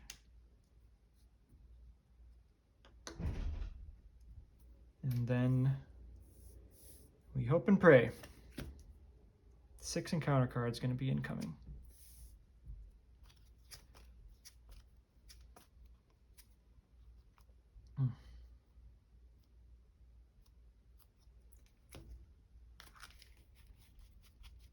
All right, yeah, we've got good churn here. Call for Aid will get Kalu, that'll draw something good, so should be able to do it, but first we survive. 2 threat on the main scheme, up to 6. Ronan attacks, White Fox blocks. 6 plus a boost of overkill, 7 with overkill, so we will take 6. I mean, we're just due for one of those, so I'm not going to complain too much. 3 encounter cards. Power Siphon. I'm going to spend double energy, I think. Because I want to keep the Milano alive for a cancellation. And I could just try to high roll the discard a card at random. If we hit either of these, though, we probably don't win.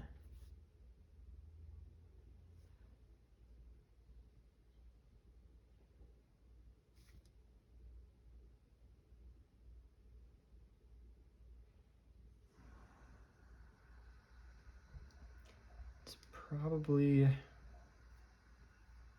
think I've tried to high roll it, actually. We'll discard a card at random. We'll just roll. 1 through 5, left to right. 6 is a reroll. 5 is a digging deep. Great. Excellent. More of that, please.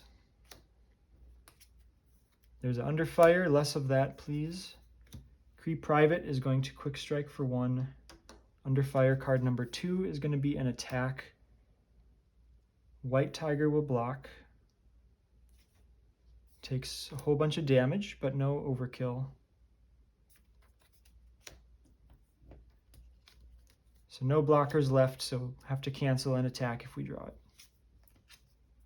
There's a Fanaticism, which is going to surge into Cree Commando, which is okay. Rogue Vessel is going to surge. We'd still survive it. You Stand Accused is going to have to get canceled. So Milano +1 to cancel. Hull Breach. I cannot do any, so we will... Yeah, we'll deal 3 damage to us, and we lose. Okay, I feel like it could have been right to do that because I definitely had outs to winning that turn. But we didn't get there. Next attempt, maybe let's try for a win in 3. Let's see how that goes. Game number 4, here we come. Here we go for attempt number 4. Like I said, this turn I'm going to loosely plan for this time I'm loosely going to plan for a 3-turn win. Now, if the cards fall such that a 2-turn win is possible, I'll still do for it. But you know, last game we played the White Tiger pretty blind. Like we would have had to string together some things that we didn't draw to get the win on turn 2. So if I'm presented with a similar situation this time, I'm probably going to bias against going for it.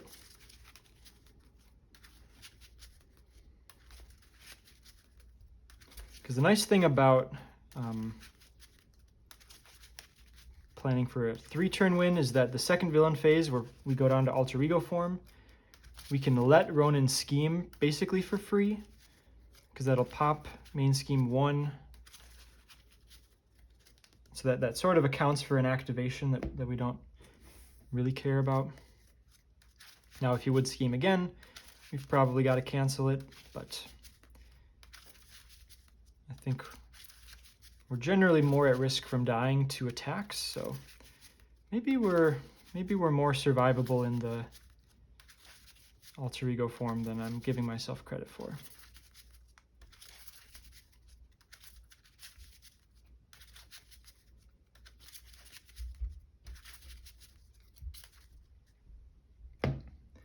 Opening hand.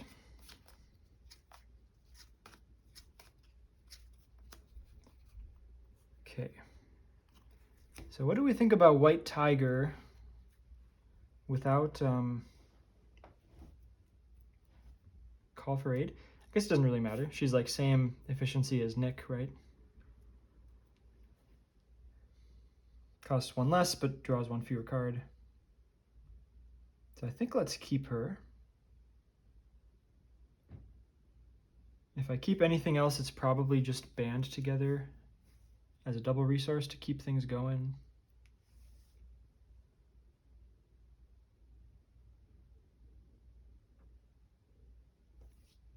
Yeah, I'll keep a band together.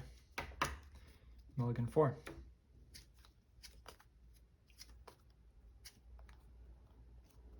Okay, even got a bad boy here.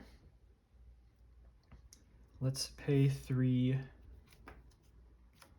for White Tiger, drawing 2 cards. See where that puts us. Didn't get anything profitable to smooth talker on top, but I also got nothing to discard from hand. It is just an atrocious hand overall, unfortunately.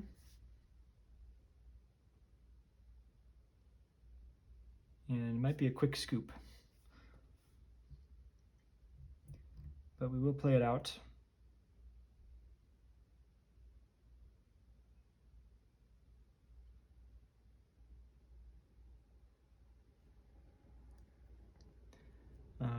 Well, okay, sorry. I guess let me not be so pessimistic. Let's swap one card to the top with Smooth Talker, because this gives us another draw. We might get something spicy. Let's swap a band together to the top. Oh, shoot! I didn't even do my setup. So what should I have done here?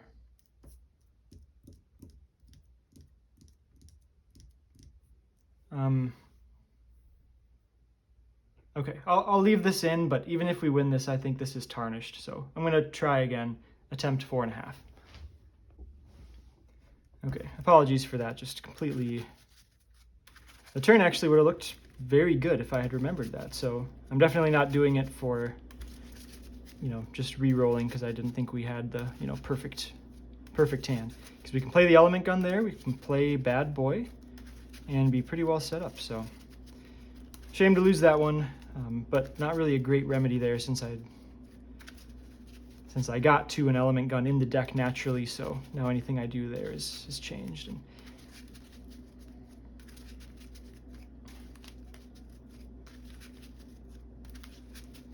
Let's do, before I shuffle the encounter deck again, let's start looking at the hand. Okay, I would probably like to keep Bad Boy. I think that just works out well. It's kind of weird for the 3-turn plan, because then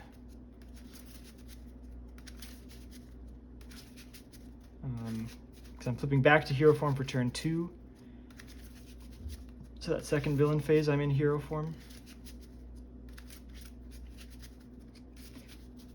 But it does mean that most of the first villain phase, I'm in alter ego form.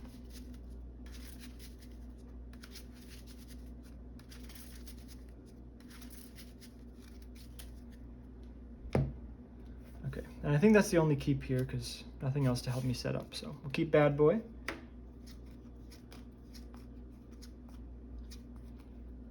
Now we'll go find our element gun. I actually really like Call for Backup here. I might do that to go get Nick. This is my first game actually playing Call for Backup.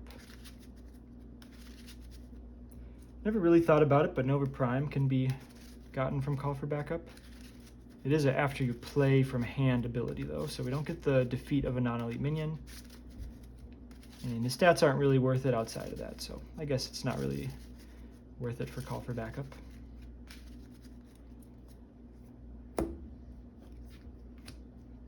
Okay, do I want to flip anything to top? One interesting thought is I just flip like a sliding shot to top just to keep it in the deck.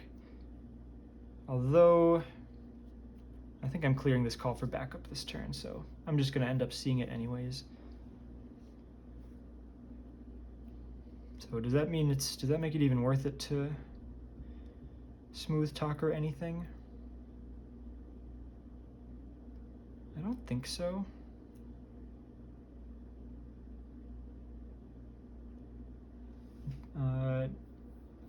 If I hit Call for Aid, would I maybe play that first before Call for Backup? I don't even know. I'm just not going to Smooth Talker.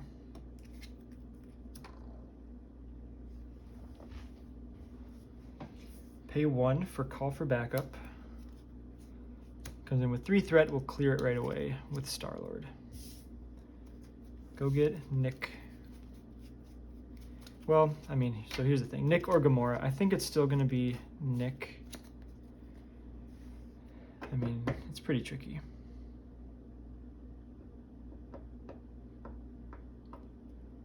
If I get Gamora, I actually just don't have a blocker. Well, I guess that's what Bad Boy is for. I think I'm going to get Nick, though. This could definitely be wrong. Another one of those things where I'd love to play this game like 5 times in this exact situation where I get Nick, and 5 times where I get Gamora, and see which I like better.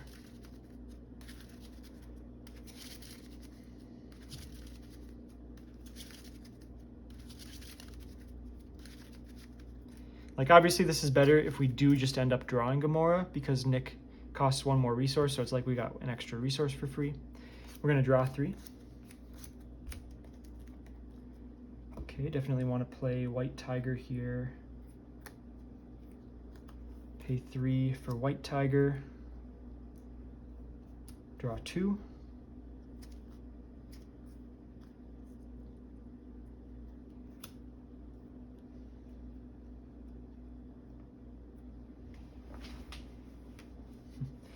We could do a lot of damage with this hand. I think we've seen the last of our new cards, unless we go for Daring Escape, but I think we are not going to get the damage we need to justify that. So we've got pretty clean 3 for the gun, 3 for Bad Boy. Not using either. I think that's fine. That's the kind of boring play I'm trying to do this game.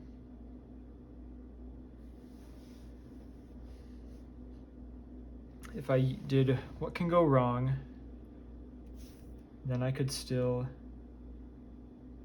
pay 3 for the gun, use it, play Star-Lord's helmet, which would give me 1 additional card this turn, and probably not come up again. So I don't think that's quite worth it. Okay, yeah, I'm just gonna go keep it slow here. 3 for Bad Boy, 3 for the gun,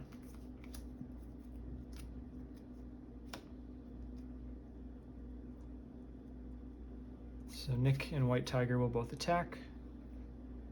One of them knocks off the tough. One of them does 2 damage. End the turn. Still gonna have Nick block this first attack, but it's just always, there's so many extra attacks here that we'll probably still get a chance to use. Oh, are you serious? Are you serious? Wow, we have nothing to do with this hand. That's the risk of playing so many resources, I guess. Bad Boy is going to draw me 2 cards. Those are going to have to be some pretty good cards. I think I still go for the high roll. I will block with Nick this first attack still. Just the most total value. Ronan attacks, Nick blocks. 2 boost cards. You give him 1 additional boost, but no overkill. 3 encounter cards. Cannonade, generally fine. But I would honestly like to get an attack so I can draw these 2 cards. Power Siphon. Yeah, let's discard a card at random, because nothing in my hand is worth doing.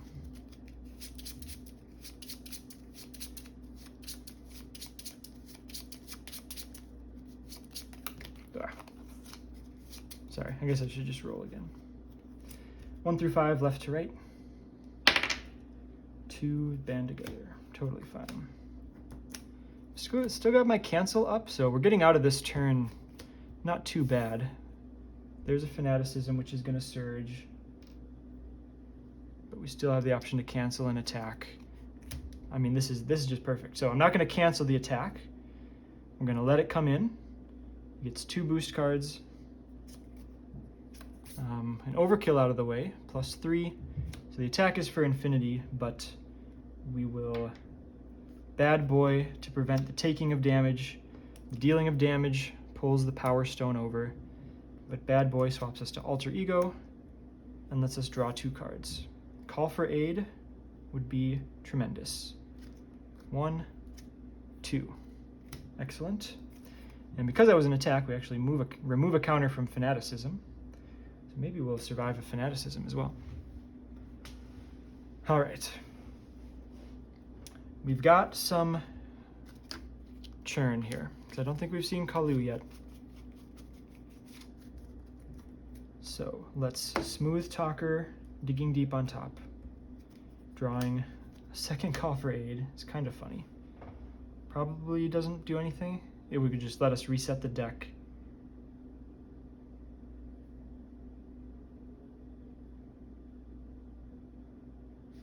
All right. Yeah, we still generally don't have that much gas though. So flip up, call for aid, digging deep to hand,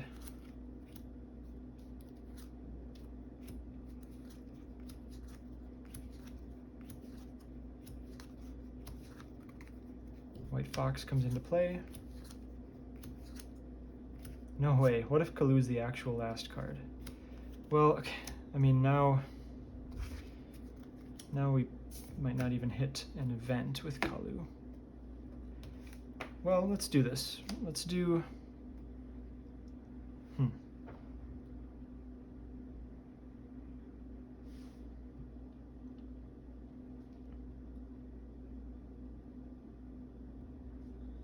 Okay. Obviously, I could look through the whole discard pile and figure out what this last card is, so I'm just going to peek at what the last card is. And it is an event, so we have something to draw. It's a completely irrelevant thing to draw.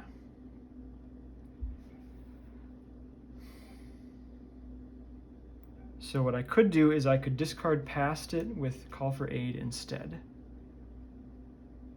Then Kalu might find something real.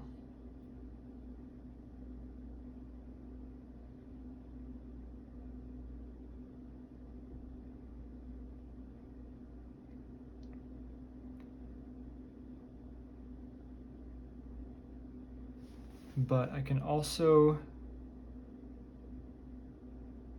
Oh, wait. Yeah.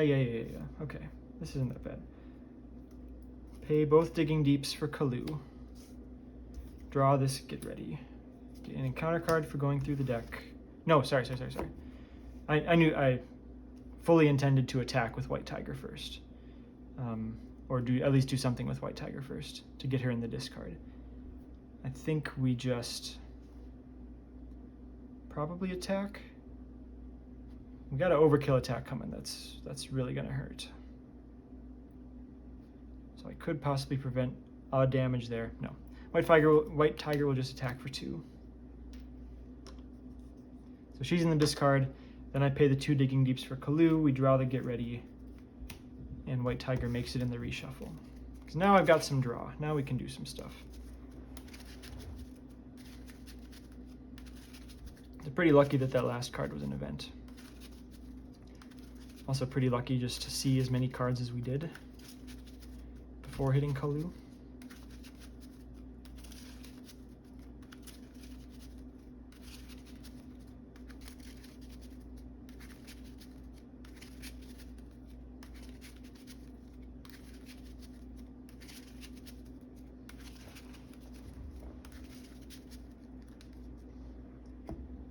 Okay, now we call for aid. Digging deep.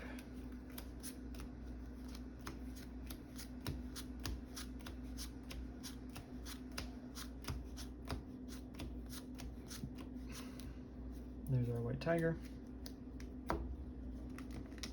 Very mild, low roll on only hitting 1 digging deep.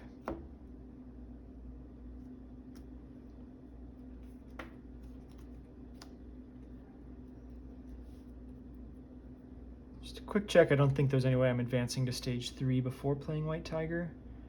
1, 2, 3, 4, 5, 6, 7, yeah.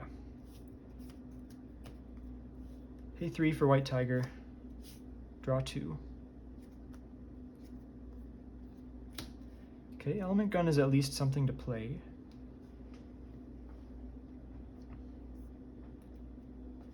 I could see one more card with Daring Escape, that doesn't sound worth it. I'm going to keep White Fox at full health to block this Fanaticism attack. I probably... I guess I'm going to take the Power Stone whether I want to or not, huh? Okay, I actually think I don't Element Gun, because I don't want Ronan to get an extra boost card with Overkill and with Cannonade online.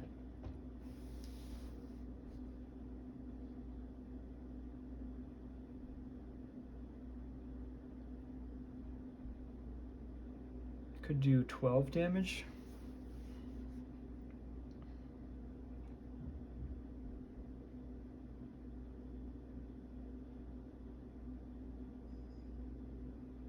Okay.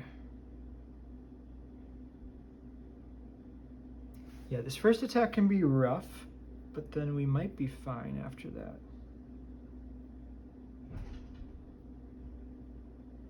But man, that feels really bad if I just don't. So I could actually, no, that doesn't work. Well, okay, I could Daring Escape to advance, which would give the Power Stone back to Ronan. It would mean I'm playing Daring Escape though, which gives me a boost, which gives me a face down card.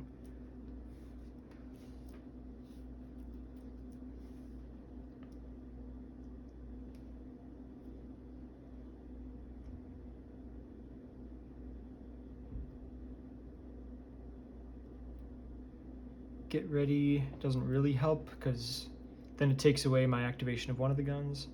1, 2, 3, 4, 5, 6, 7, 8, 9, 10, 11, 12. Because I need 2 more. So if I Daring Escape to cycle, I would get that. But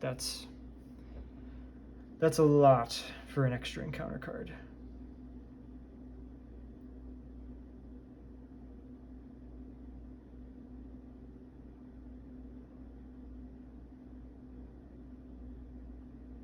I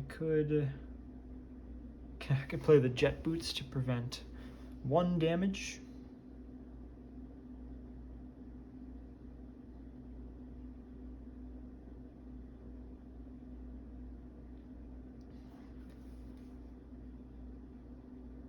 Attacking for 6 plus a boost,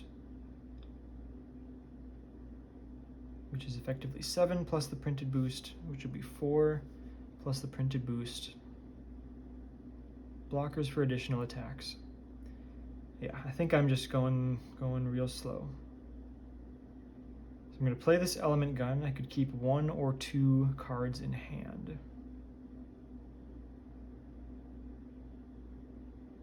Maybe keep Daring Escape, because if I do try to go for the win, then keeping the Daring Escape is nice. Oh, I could also, hold on, I can also just clear Cannonade. Well, I'm definitely not advancing, but yeah. Okay, well, we'll exhaust the Milano to remove 3 threat from Cannonade. And then we'll have Kalu thwart it for 1. So that defeats Cannonade.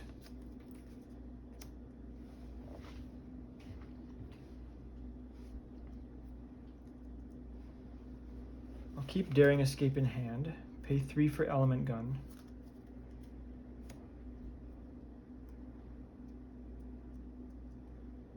Then White Tiger attacks for 2, Star-Lord attacks for 2, for a total of 4. None of these steal the stone.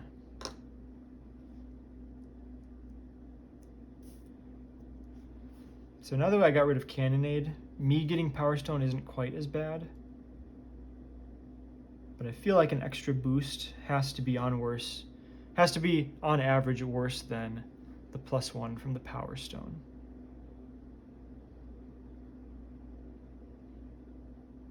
So I'm gonna keep it like this and end the turn.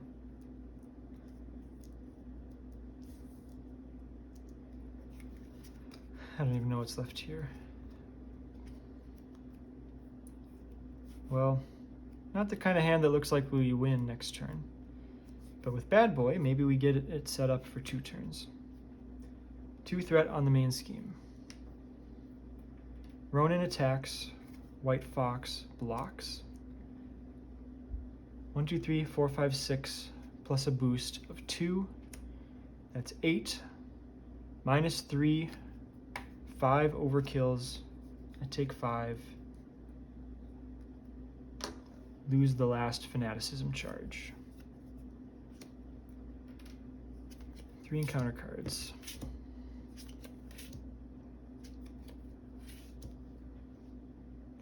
Maybe Jet Boots is better than I thought, because just like if this first card would deal me damage, now it's actually preventing 3. Note that for next time. Kree Commando is going to be generally okay. Hull Breach. I don't hate taking 3 damage. It's actually like it's annoying with Retaliate. So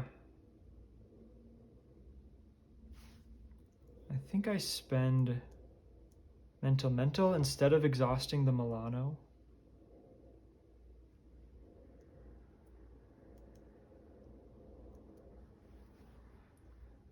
Because I probably want to be able to cancel stuff.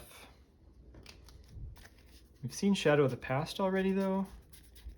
And if we get attacks, like, is what it is, we got blocks.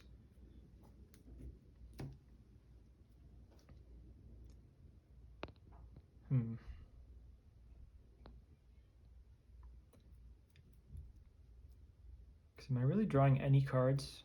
I guess I'm just playing bad boy and using the guns if I've got them.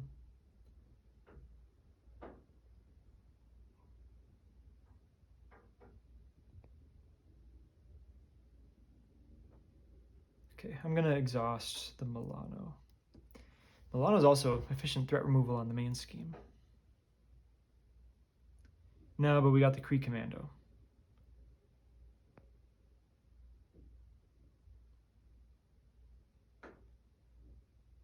Okay, I think I exhaust the Milano. That's Hull Breach. Kree Private is going to quick strike for 1. And then in a second, Kree Commando. Okay.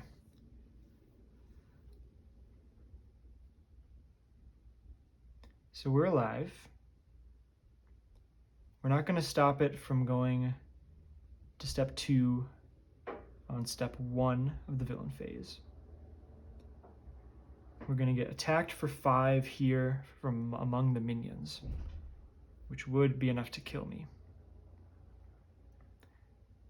if I do no cleanup.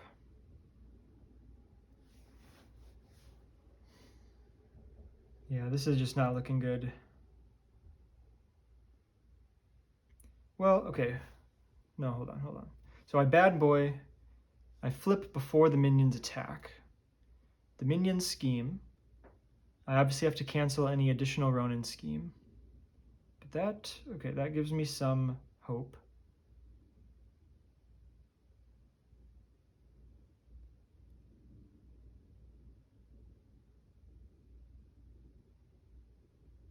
Okay.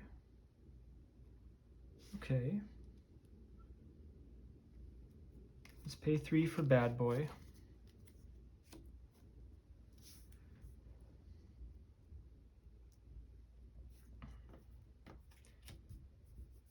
And do I spend this to take the stone? Because this activation is going to take it back, but I'm not taking damage anyways. So how much do I value this daring escape for next turn? I'm probably just supposed to take the 3 damage now. Alright, we'll do 1 element gun for 3 damage on Ronin. We take the stone. Small case to be made for recovering, but I think not. I think I can play around the retaliate if I have to. Let's attack for 3.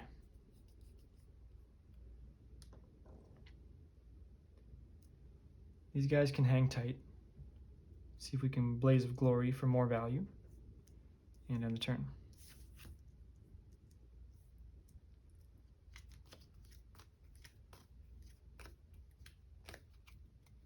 Okay, there's a Nick to get things going.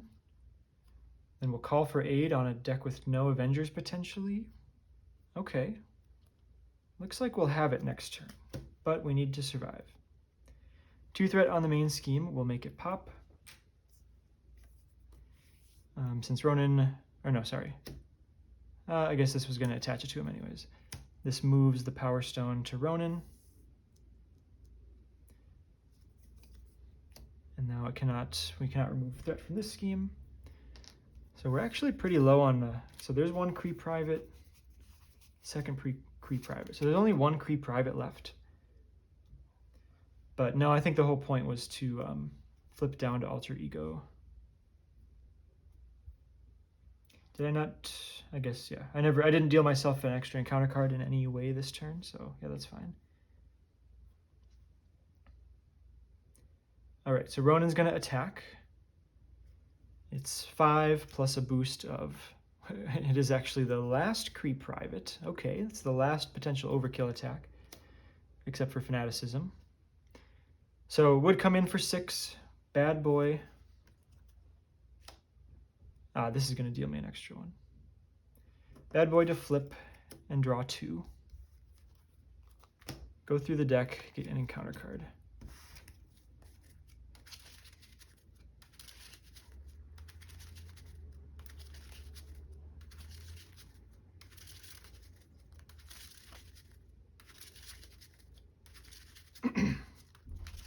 Yeah, crazy damage here. No problem if we survive. Especially with that 2nd sliding shot.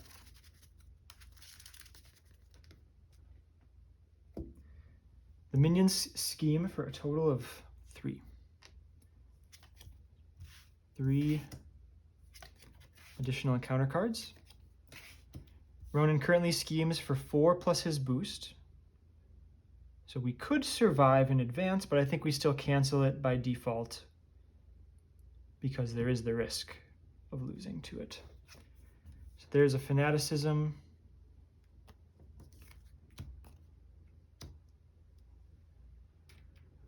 Which is going to surge.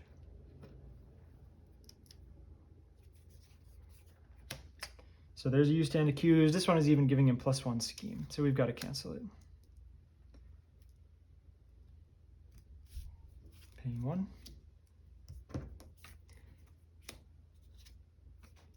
Kree Physiology gives him a tough, which doesn't matter except for that it surges. Advance is going to be a scheme that will end the game with a boost of 3. Okay, yeah, just I don't know. I guess I was going to say we just had a really bad hand there. The bad boy did kind of make the 3-turn plan awkward. Even looking at the hand, like we have so much damage here. Should I have just found an opportunity to thwart a bit on the main scheme so that we could have had the first big scheme this turn just advance to stage 2 rather than lose the game? Well, we keep learning. We keep trying again. Back at it again. I'm not totally sure what attempt number this is. It's either 5 or 6 though. So I think I'm still going to hedge towards the 3-turn win. I think the bad boy draw last game just really messed with that a little bit because it meant I was in hero form for villain phase 2. So it was just a little bit awkward. And then when I couldn't line up a 2-turn win there,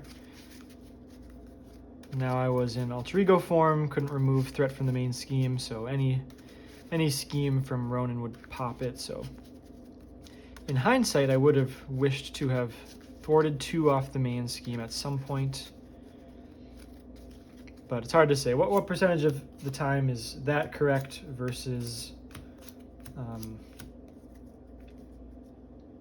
like going for it for the chance to win on turn 2, because obviously any thwarting we do there is taking away damage that we could be doing on Ronan.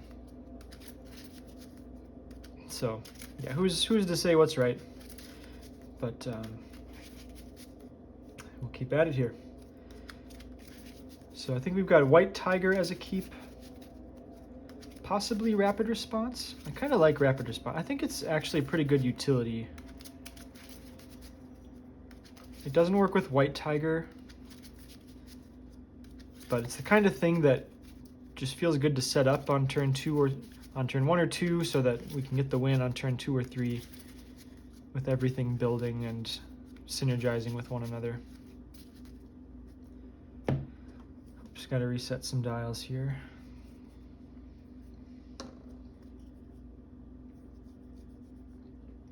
So we'll mulligan the element guns, get ready and daring escape,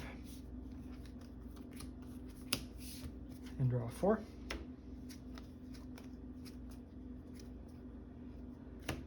Okay. Let's just start with paying 3 for White Tiger, see what we draw, see if it's anything interesting. Draw 2. Okay. So, got what I wanted there. I want to Smooth Talker Digging Deep on top. We'll draw another Digging Deep, because why not? Then we'll flip. Let's go Call for Aid. Oh, okay. Well, okay. Doesn't hurt me that much this time. Keep forgetting my setup ability, but both element guns were in the discard pile, so nothing interrupts what I've done already. So I'm pretty sure I still want to do this Call for Aid. But let's think about it a hair, because I've got 3 for the element gun and 2 for rapid response if I wanted to do that. I think the upside's good enough though with Call for Aid. We know we're going to draw this one Digging Deep at least. So there's a Digging Deep. And then Kalu's the only one left. There's another Digging Deep. We can get White Tiger as well. Oh, that was below this.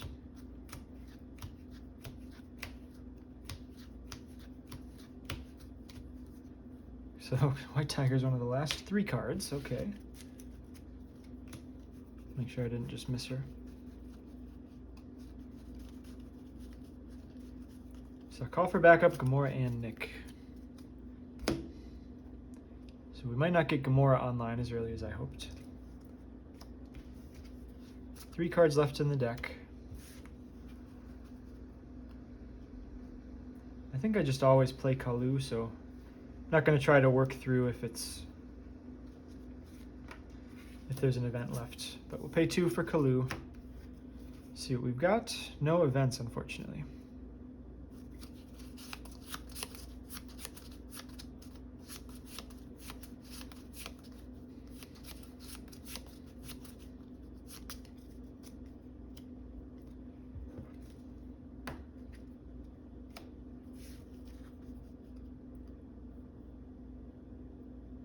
Okay, then we'll pay 3 for the element gun.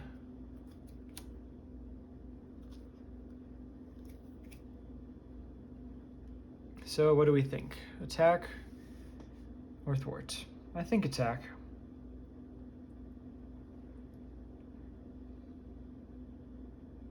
Rapid response is not actually looking great here, but I don't have anything else to do with it. So Kalu will attack for 1 to knock off the tough. Then we'll attack for 1, 2, 3, 4, 5.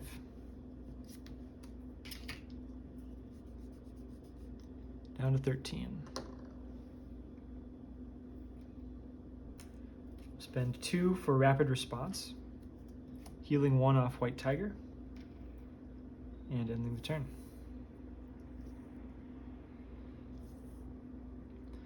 So we will draw through the deck, get an encounter card.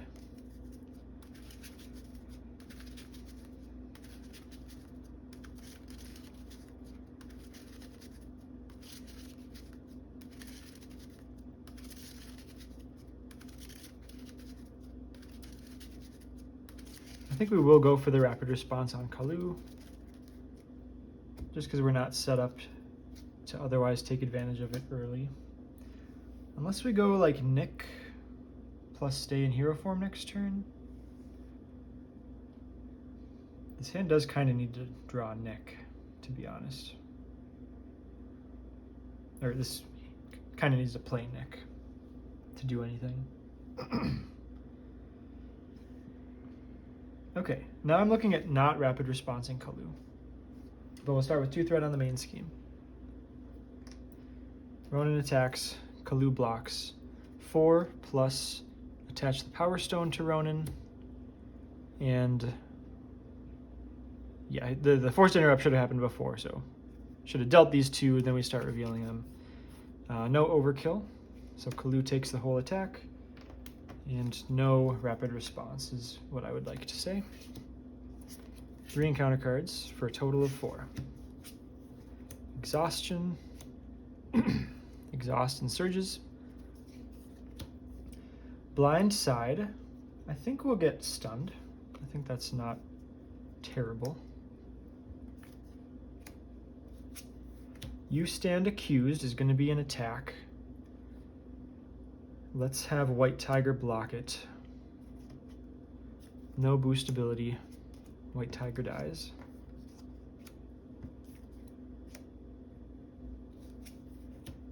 Banishment. Ha, that hurts. We may flip to Alter Ego form. I guess we might as well. I said we were going to stay in hero form anyways. This way we get to use the Smooth Talker to maybe put White Fox on top. Then we discard our Element Gun, which is going to severely impede our Rush ability. And then in advance, we will cancel. Milano plus White Fox. We're going to have to play the whole hand to play Nick, so it doesn't really matter what we spend on it. No, I guess... No, it really doesn't matter.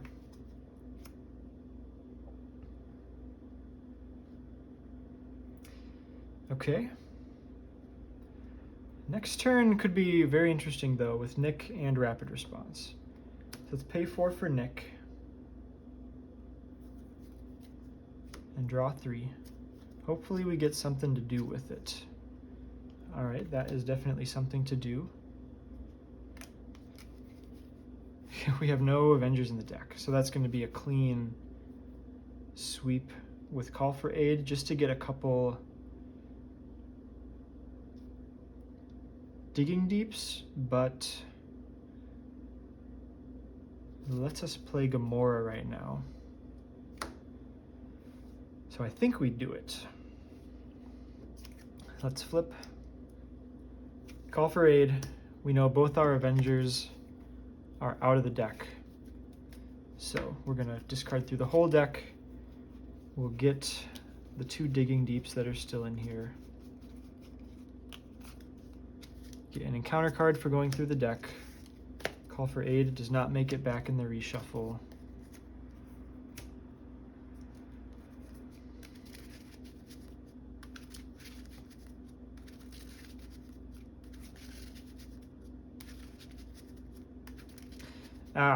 Well, I forgot that I could have just done What Could Go Wrong. That would be basically the same.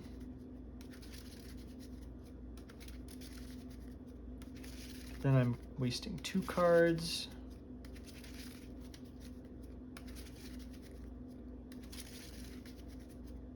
Yeah, I don't know.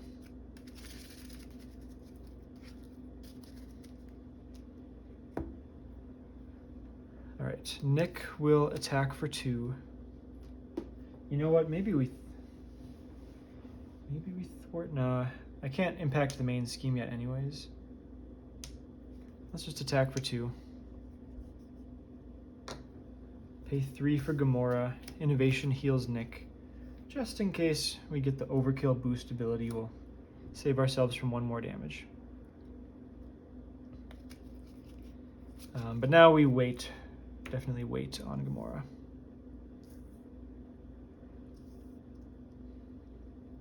All right, end the turn. Get into our second villain phase.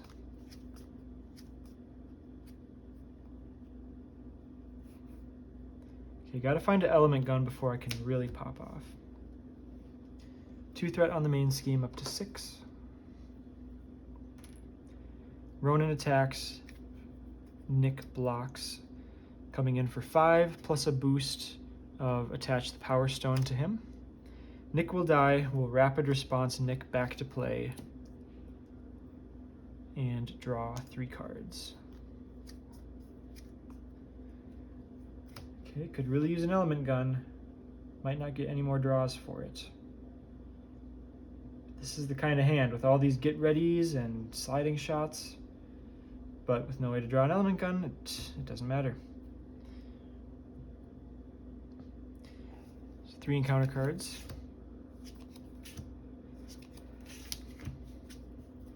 Hull Breach. Let's take 3 damage, I think will be okay. Yep, I think that's the least bad of the options. Kree Private is going to Quick Strike. Small case to be made for blocking that with Nick, just because we don't know for sure that we're going to get attacked, and we could cancel it if we do. Actually, okay, I've got Call for Aid into maybe White Tiger, so that could be some draws. Yeah, I'm not going to block this. We'll take 1. Fanaticism. So now the block isn't even as good, unfortunately. Surges into Pincer Maneuver, double acceleration icons. Might not matter.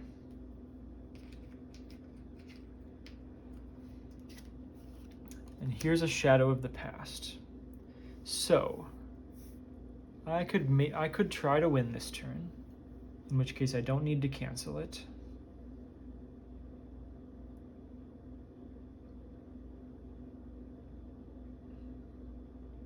I basically need to Call for Aid into Element Gun.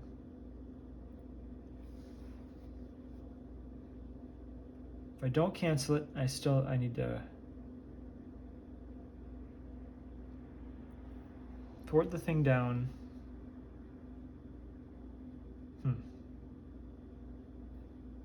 No, I think I need to win this turn. So we'll get Mr. Knife. And by that I mean I can still use the Milano and the resource I would spend. So as bad as it is, I think my best chance to win is just to try to win this turn.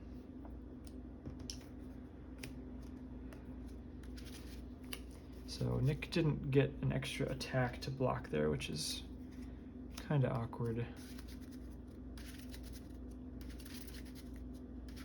Then now we go. Wish we had an extra way to get an Element Gun. I don't think it's worth playing a superpower training for.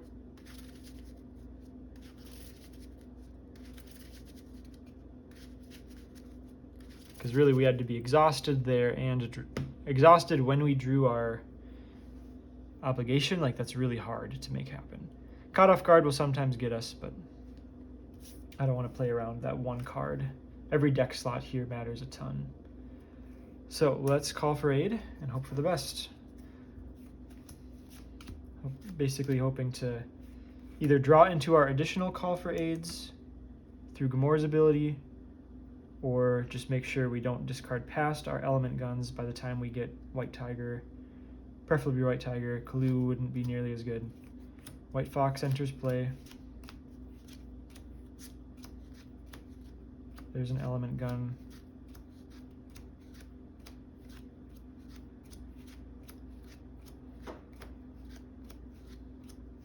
At the very bottom of the deck again. And we got Kalu.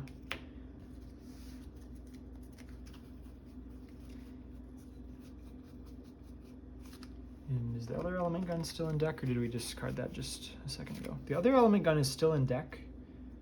So I've got a draw to possibly find it.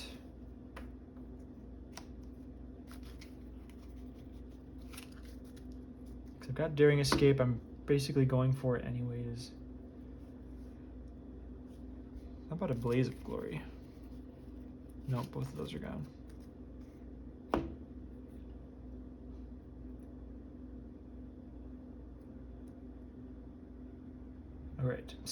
right, so I want to play Kalu first. Pay 2 for Kalu. If we do have an event left in the deck, we'll get it out so that we have a higher chance to hit the element gun when we draw, and obviously it was on the top, so I should have just played it right away. But I guess now that I think about it, we've got 2 hits because we can either hit the gun itself or White Tiger, which should draw into the gun. So unfortunately, Kalu missing for a second game in a row. Also, no events there at all for Gamora to hit. Geez, that's actually pretty bad. So we just got to hit this 50-50. Otherwise, go through the deck again and see if Gamora can draw another call for aid. I think that's what I'm resorting to.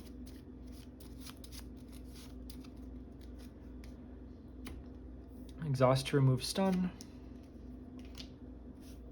Daring Escape, drawing. Nova Prime, unfortunately. So now we just gotta try some stuff. We'll attack for 2 with Gamora. Run out the deck. Get a Digging Deep in hand, I suppose. Get an encounter card. Really got to find our other call for aid. It's really our only shot. Or another Daring Escape could draw a card, but that'd be tough.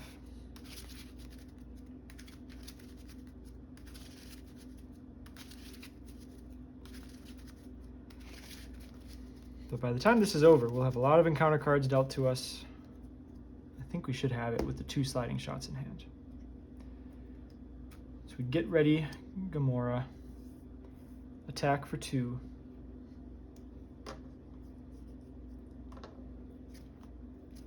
Discard until we hit an event.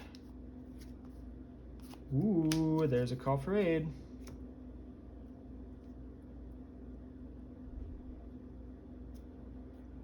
Let's just rip that now. Don't think we need to wait. Unless...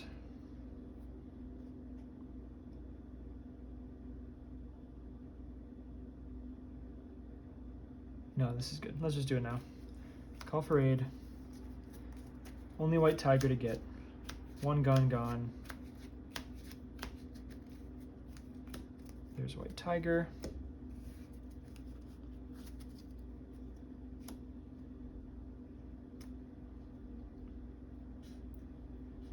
We will get ready, Gamora.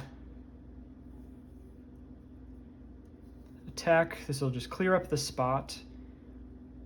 And yeah, it'll be awkward if we discard past the element gun before we get to an event.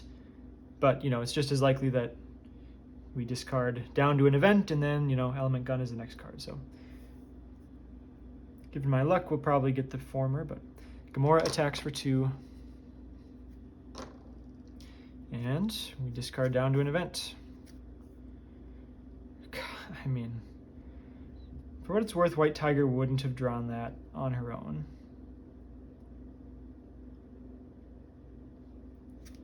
So we need to get the other call for aid, maybe? So we got a Daring Escape, which is a draw, but there's just no way we're getting there if we don't get an element gun.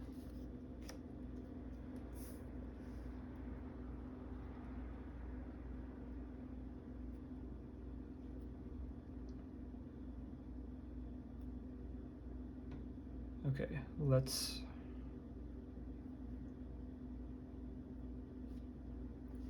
Do I start trying to clear stuff?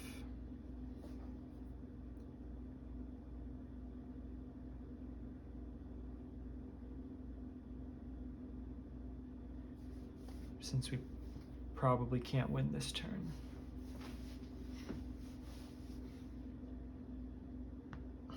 Easy, easy, easy win if we just don't hit exhaustion. It's frustrating.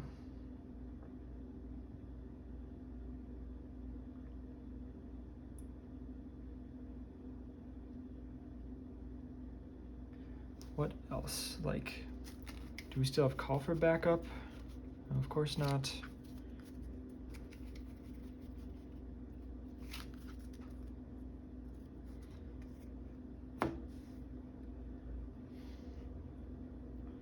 I think I'm pretty much struck out on this turn. I don't want to take any more encounter cards than I have to.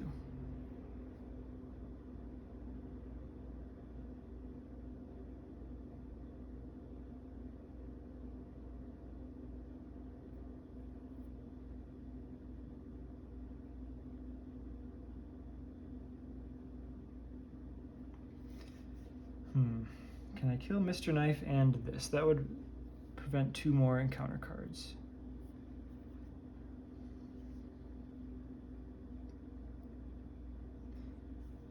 Did I start this turn in hero form? No, because I got obligation. Was that just the last villain phase? So much has happened since then. No, that was a turn before. I don't know.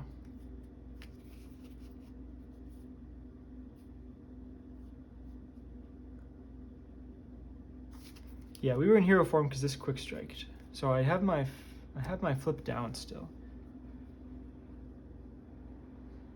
So we maybe have a little better chance of winning if we flip down. 1 advance is gone. Only 1 you stand accused is gone.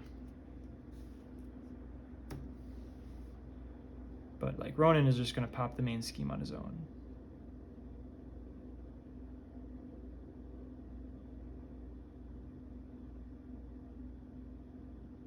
Yeah, I'm just gonna keep going for it and probably give up. Let's attack for 2. Daring escape. Card ready. Draw. Gosh, what a lucky draw there. Call for aid. I don't know if we have anything left to get. We got Digging Deep. Digging Deep number 2. But then, yeah, both of our Avengers are out, so we'll get another card. And I put that in here. That will not make it in the reshuffle.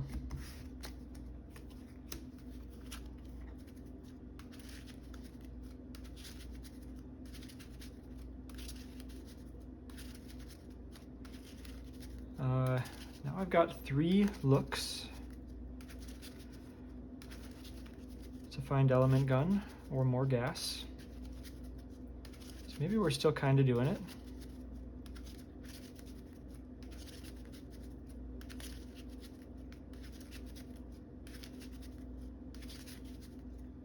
Maybe we're still doing it. I think if I draw an element gun here in one of these 3 cards, we got it.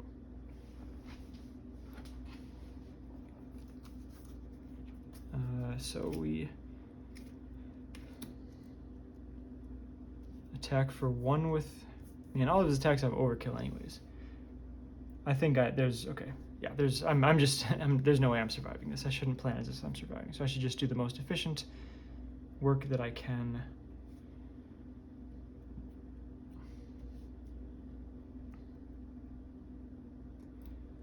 Let's attack for 2.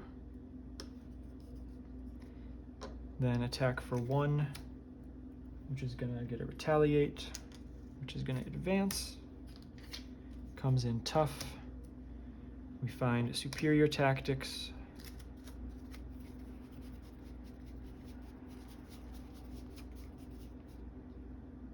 Oh, did we discard it already? Oh, yeah.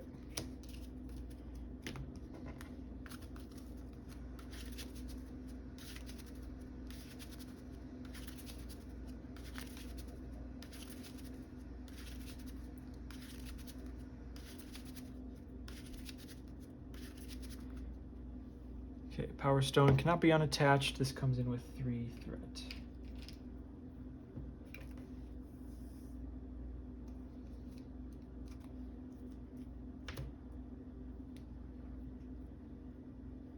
$25 health.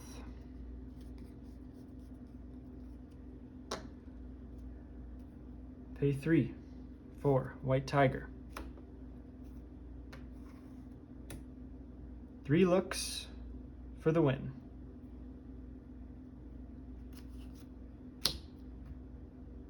One, 2, 3, didn't get it. But we did get call for backup, which gives us 3 more looks. Let's pay 1 for call for backup. Thwart it down right away with Kalu and white tiger.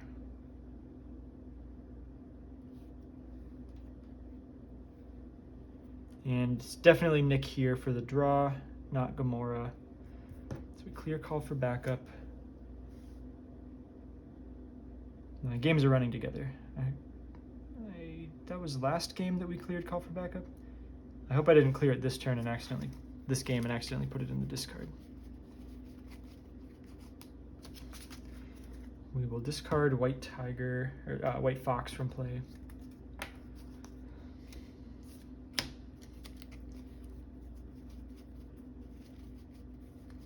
Another call for raid would be kind of funny. We don't have anything to draw off of it though.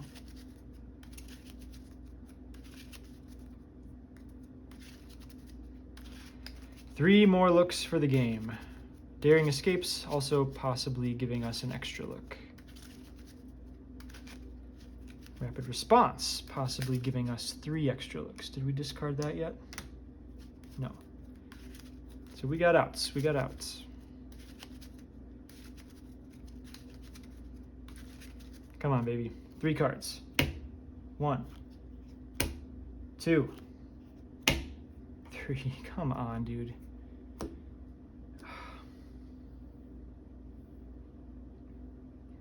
Actually ridiculous.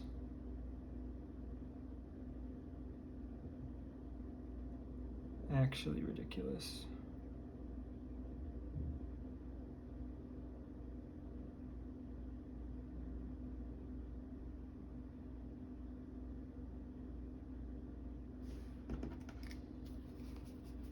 Actually ridiculous. I can't believe this.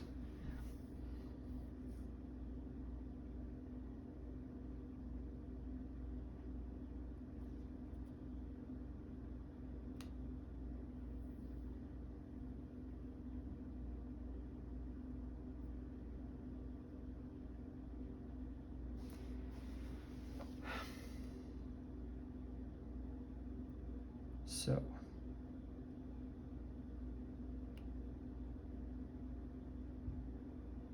not even sure that there is a sequence of cards that I can survive in the encounter deck. But we've got Bad Boy to flip to Alter Ego and avoid additional attacks. We've got to cancel or avoid schemes. So I don't think we're literally out, but we're very likely out.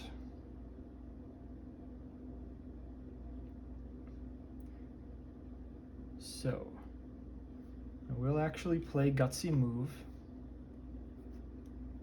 We'll remove all threat from Budding Crime Syndicate.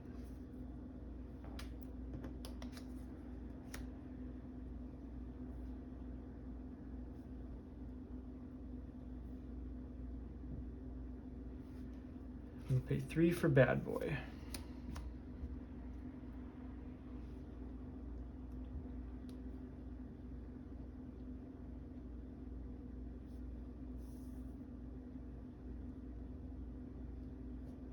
And I think I probably hold the sliding shots.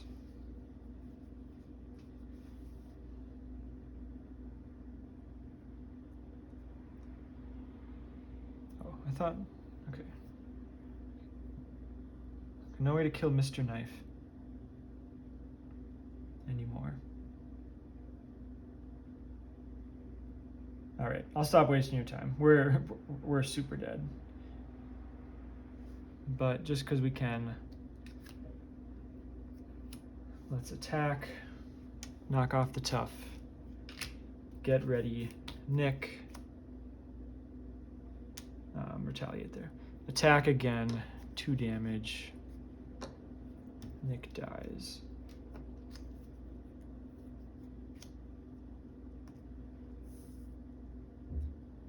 End of the turn, we'll discard Call for Aid. Do I discard Call for Aid? It's a free encounter card.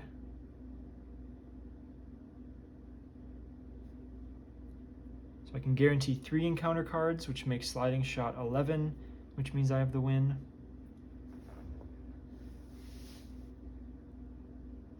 I've got a lot of looks again for Element Gun, so I think I'm going to keep it in hand actually. Once I do draw the Element Gun, 1, 2, just need like another Daring Escape. Got 3 Daring Escapes left. I feel like I'll get the number of encounter cards I need. I'm going to discard Call for Aid end of turn.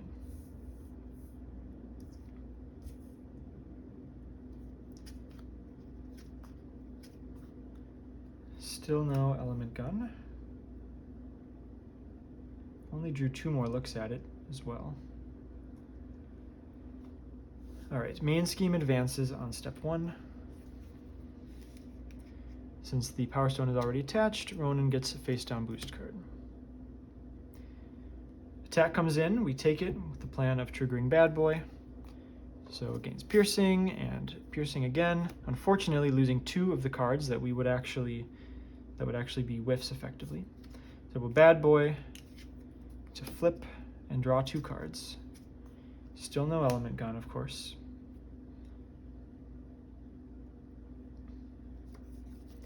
Comes in with 1 threat, and then these guys will scheme for 3. And I probably should have wrapped this up a long time ago, because I mean this is going to be a ridiculous villain phase, and we don't even have lethal probably. So 3 more.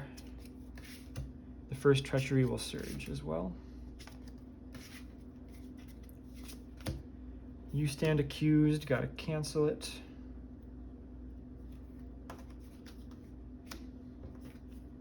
Surges into a side scheme. Advance will end it. Okay. I mean, utterly ridiculous game. I mean, so many draws to see Element Gun to win. If we had never discarded in the first place, we win. So it's definitely right there for the taking. Got to keep trying. Well, selfishly, I definitely wished it would take fewer attempts than this, especially when I won in my one and only practice game before filming. So obviously feel kind of bad about doing that. Should have just filmed it. Then it would make it seem like I won on my first try, 100% win rate. But alas, we continue our losing streak and hope to break it this time.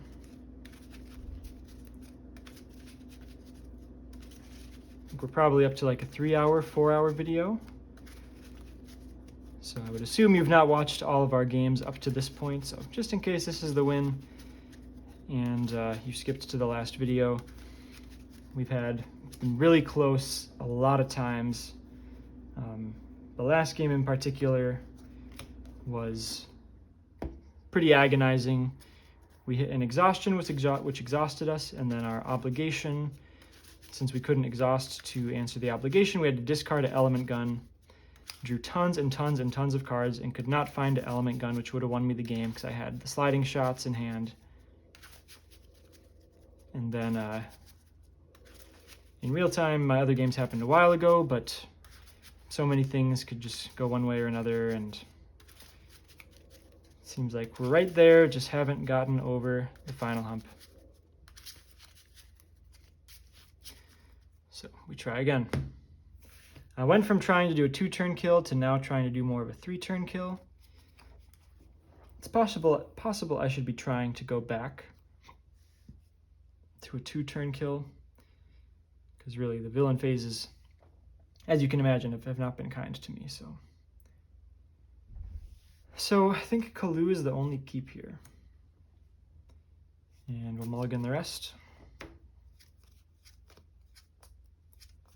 Okay, I like Call for Backup. I will remember for the first time in quite a while to get my element gun as a setup ability.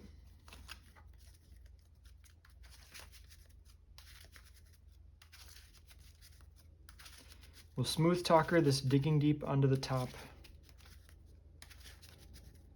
Don't have an effect to draw it right away, but it'll be in the deck for when we do eventually.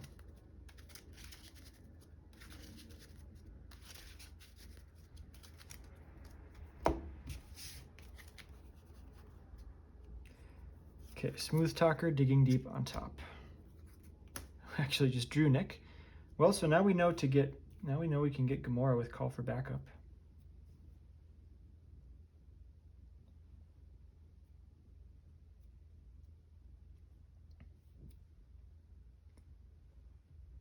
If I clear call for backup first, then I don't draw that digging deep. But then everything else is a little bit awkward. I could pay this one for call for backup, clear it, and get Gamora. Probably sit on her. Spend 4 for Nick. I think I'd rather just draw with Nick now. So let's go 1, 2, 3, 4. For Nick, draw 3. Call for aid's interesting.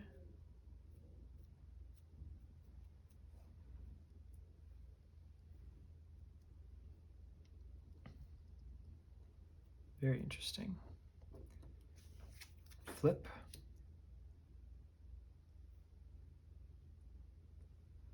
Let's just fire off the call for aid.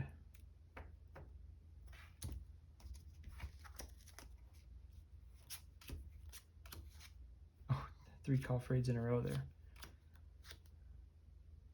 Okay. No extra value, unfortunately.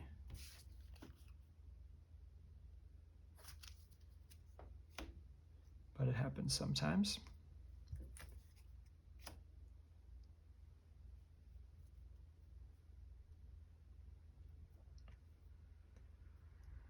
Let us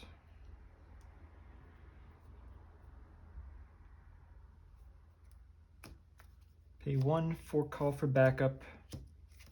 Star-Lord will thwart it and clear it, getting Gamora. I think this is a save Gamora situation. Save her for the turn that we want to pop off.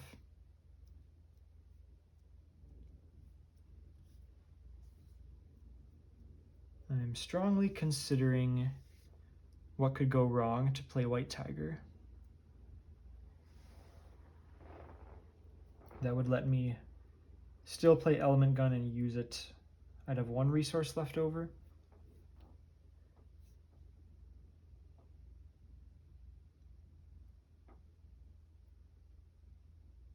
Things are setting up well for a 2-turn win.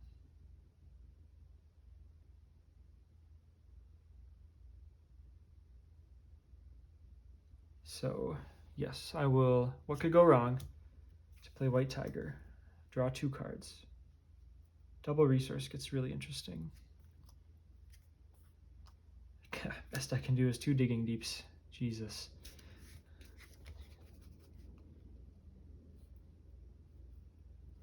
Well, okay, I get to probably just keep a sliding shot in hand for next turn. But we'll pay 3. Just one last check that I don't use Gamora right now.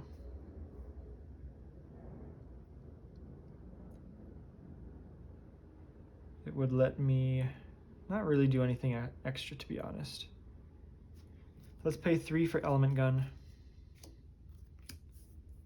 Exhaust it and spend 1 to do 3 piercing.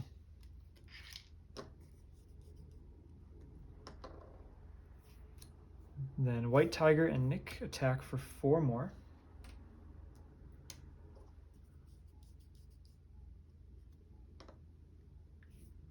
Keep the sliding shot in hand. Actually, this kind of depends. If we've seen some already, we've discarded past 1. I think I'm going to keep the 1. If we're trying to win next turn, we should need 2 sliding shots, most likely. So let's end the turn. Don't love being out of call for aids, but we might still be able to do it.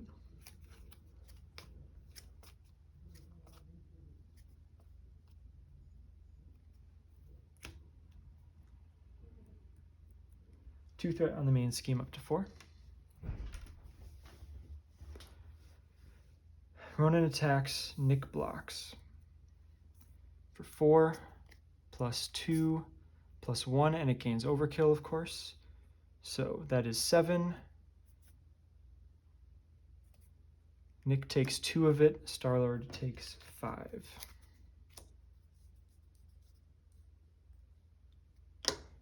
Three encounter cards. Oh, and I think that gives him the stone. I might have missed that in some other games. I'm not actually sure about that, if he's supposed to get the stone or not. I feel like I've seen Web Warrior move it when he gets overkilled.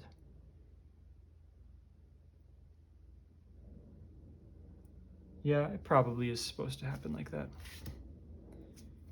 So 4 total encounter cards. Kree Commando is fine if we win. Caught off guard, we have to cancel.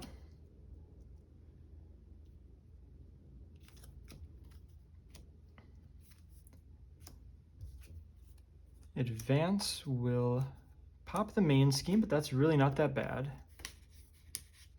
assuming we win.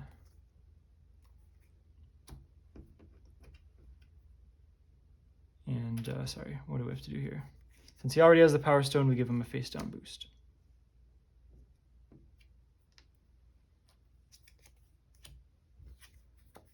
And then a blind side, we can no longer exhaust the Milano. Don't want to spend physical, so we'll just get stunned. Okay, so can this hand get there? We've got Gamora, no possible digging deep value.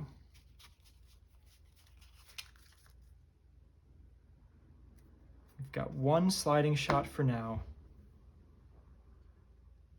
Wish I had a Blaze of Glory to kick things off.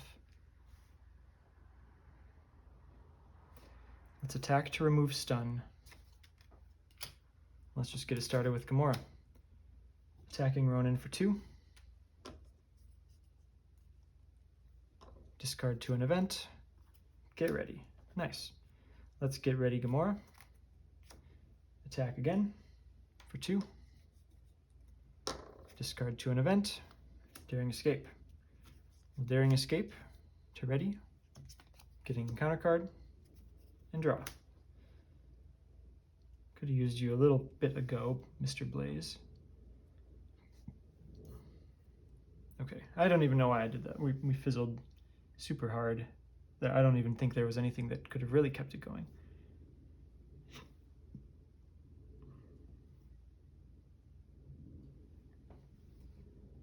So, no way I can flip to Alter Ego, but we might survive.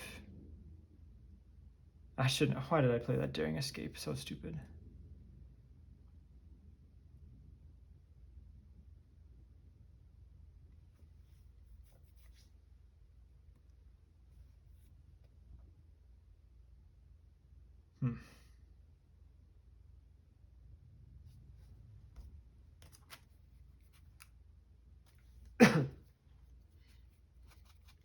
Still is a sliding shot in the deck.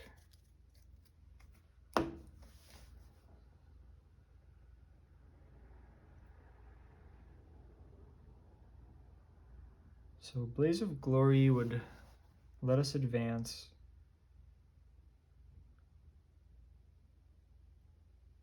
No, I can't play Blaze of Glory. I could just sliding shot here. Honestly, isn't the worst.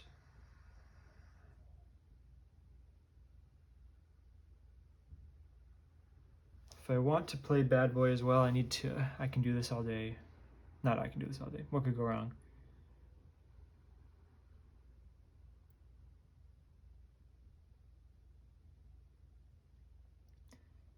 Wish Band Together was giving me 3 resources.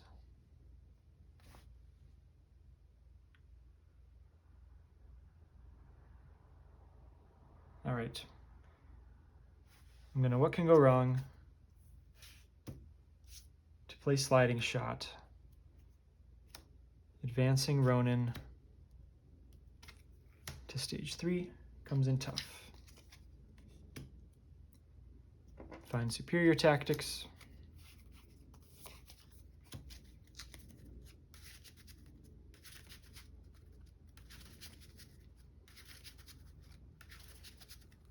So I guess that attack technically has a window maybe where I get the Power Stone back, but then it'll go right back to him. So I'm only going to put 2 threat on here. Might be wrong, but I don't think I'm getting that back. I don't think I care about clearing that.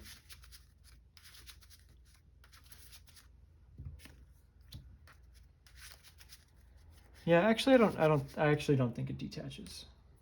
But I still don't think it's going to matter.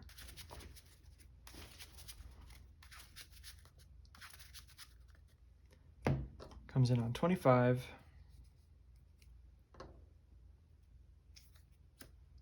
Element Gun, Blaze of Glory to pierce off the tough and deal 3.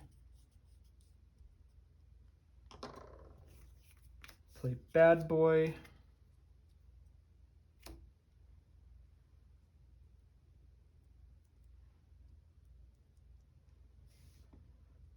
Okay. Attack for 2 more. Oh, I should have got retaliated on from the sliding shot. Do I ever recover?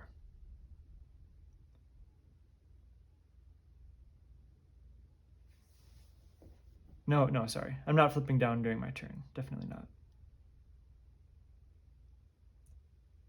So I'll just attack for 2 again. Take a retaliate. And I think I'm going to try blocking this attack with White Tiger, the first attack. I would just assume we get a second attack, and I'll pop Bad Boy for that. Because I don't want... Counter argument, Kree Commando is going to attack. So I think I pop the Bad Boy right away. In which case it doesn't really matter if I activate White Tiger now or later. So let's wait till later just in case we get a Blaze of Glory. We'll end the turn and probably die.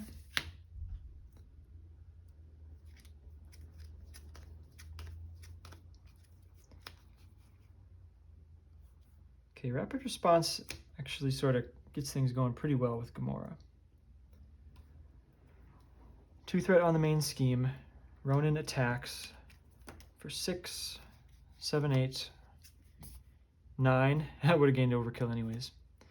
So we'll Bad Boy to prevent all of it, flip down, and draw 2. There's our sliding shot.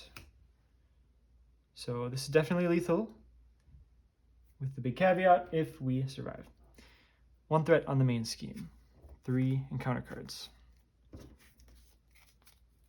Okay. Not the craziest thing to think we could survive this. Assault is going to surge because we're an alter ego. Under fire, not what we wanted to see. Exhaustion, probably doesn't actually matter that much, except now my obligation will discard the element gun. Surge from exhaustion is Rogue Vessel, which will surge into Single-Minded Fury, which will surge because Ronan already has the Power Stone, which will be a Kree Lieutenant with Guard, which possibly stops me, but actually could be Nova Prime for the win here.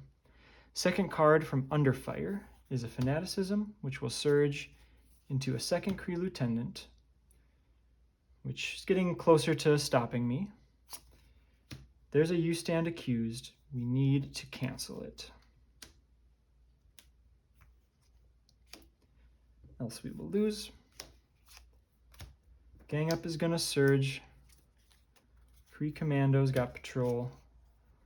Hull Breach. We cannot take 3. We got to spend Mental. We'll spend a band together. Advance will end it.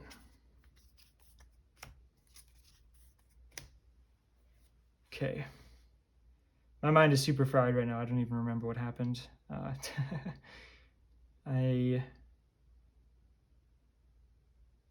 guess we had maybe a shot. I don't know, going to Alter Ego, I mean, everything surges. All the attacks surge. So actually the overkill hurt me pretty bad, because that meant I couldn't just take one attack here. I don't know. Let's keep things moving. It's a long video already. Let's try again. Okay, last attempt of the day, I think, for me. Obviously, that doesn't mean much for you. Maybe I'll make this the last one in the video. It's going to be a long video already. But, like, I know for a fact that there's a sequence of cards where this deck can win on turn 2, and the one villain phase we get doesn't stop us. As I said, kind of in the deck breakdown, I don't know if that win rate is 50% or 5%. It's looking closer to 5%, but could certainly be making some mistakes. Been really close a couple times. The way that last one went especially makes me want to try to go for the 2-turn win, as blind as it may be.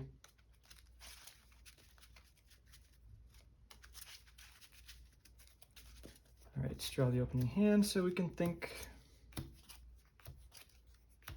So we got Bad Boy, which I had a game where it played really strangely if I were to try for a 3-turn win, but on a 2-turn win, maybe it does something.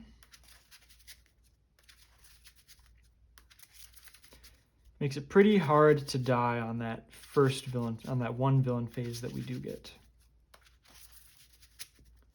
So I think that's the only thing I keep in addition to the double resource.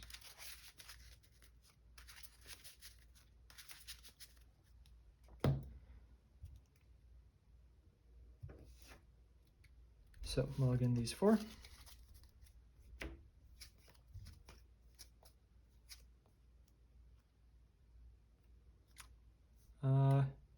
It could be a really quick scoop. I mean, there's nothing in this hand. Let's go get that element gun. There's a lot riding on this smooth talker. Honestly, maybe it's not even that bad. We pay 3 for the gun. Ooh, band together makes nothing, which is really bad. But we've got 3 for Bad Boy, 3 for the gun. We don't get to fire the gun. Oh, I just switched bands together for something that makes a resource. Then we can still fire the gun. So not the most crazy start, but we still use all our resources and hopefully be pretty safe. So let's swap a band together for probably another band together. Well, I'll take a digging deep in this circumstance. We will flip. And yeah, just what I said, pay 3 for Bad Boy, pay 3 for Element Gun, fire the Element Gun for 3 piercing, attack for 3, and end the turn.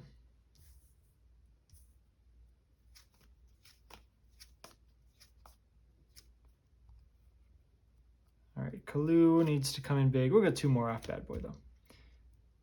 All right, 2 threat on the main scheme.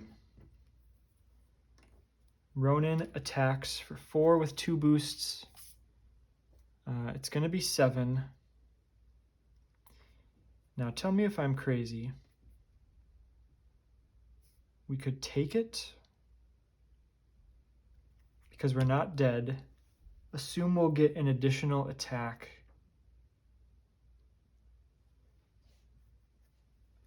Assume we'll get an additional attack that lets us use Bad Boy. That looks so bad if we don't. Probably going to want to take 2 to do the universal weapon, so I don't like getting that low. We're going to get retaliated on some amount if we go for the win. So I think I just Bad Boy right now. It's worth thinking about, but I think this is fairly significantly better. And draw 2 cards. Okay, Call for Aid. That is the sort of card we want right now. That's absolutely tremendous. But we got 3 encounter cards to draw, and anything could happen here. Single-Minded Fury. Oh, sorry. So Ronan should have taken the Power Stone because he dealt us damage from that attack, even though we took none. So Single-Minded Fury is going to Surge. I think that's fate saving me from forgetting that and invalidating my win with a rules error. So I think we're winning this one. That's the feeling I got.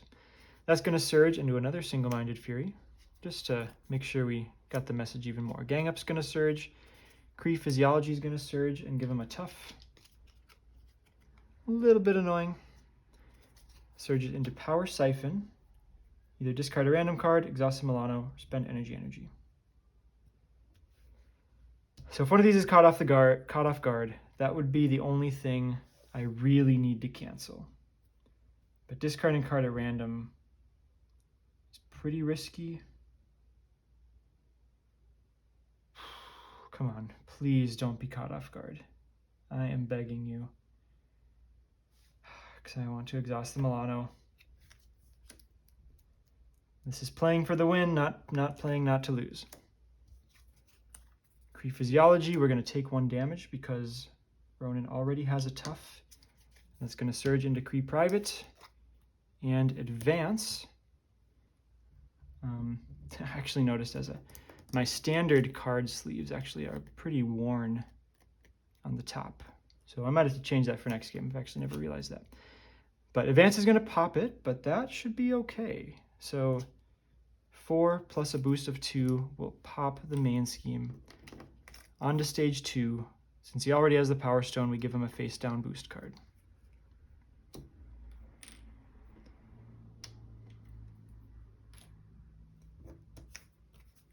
There's your face down boost card. But now we have an unbelievable amount of action. So let us swing Digging Deep on top with Smooth Talker.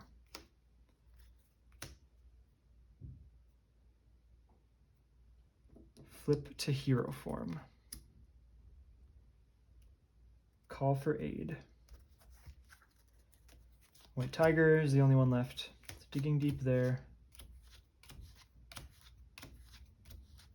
White Fox comes in. Digging Deep to hand. Going through the whole freaking deck. Okay, White Tiger.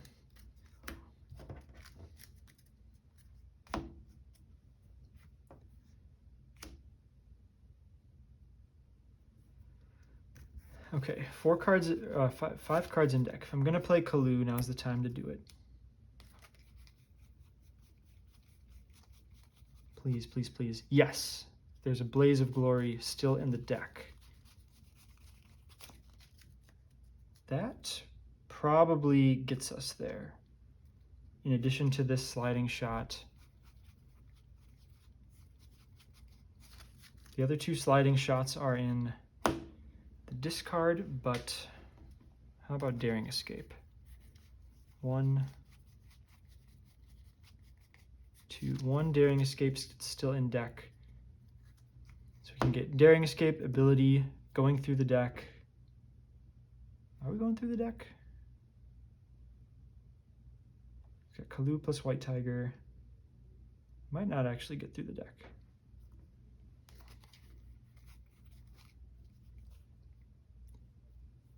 Well, Kalu, White Tiger, Daring Escape. That's looking at 4 cards.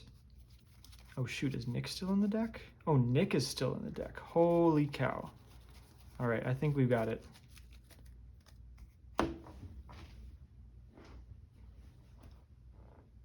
Okay. Okay, let's just not screw this up now.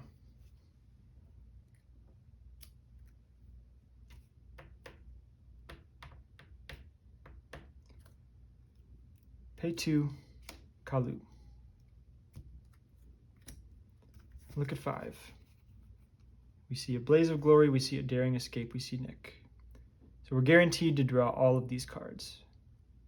Does it really matter what I do first?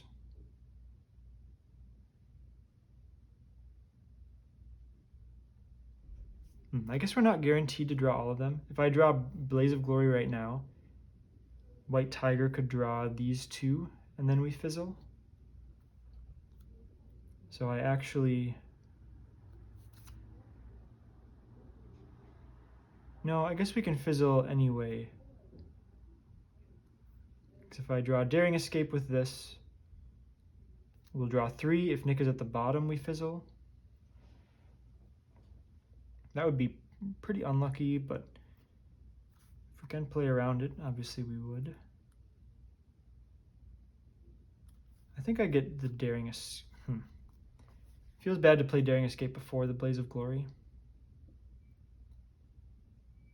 Does Blaze of Glory help me get to stage 3 so that White Tiger draws 3 cards? We gun to pierce, 3 damage. Yeah, absolutely. Absolutely. Okay. So we take Blaze of Glory.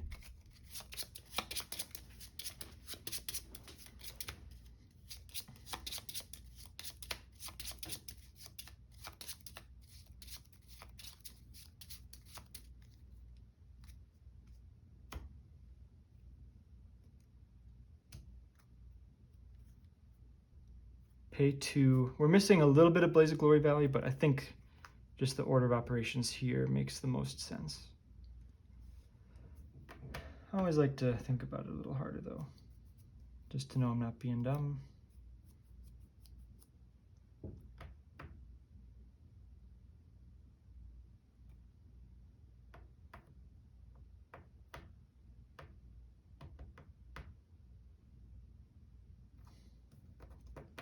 I get a little bit more damage. Yeah, let's think about it.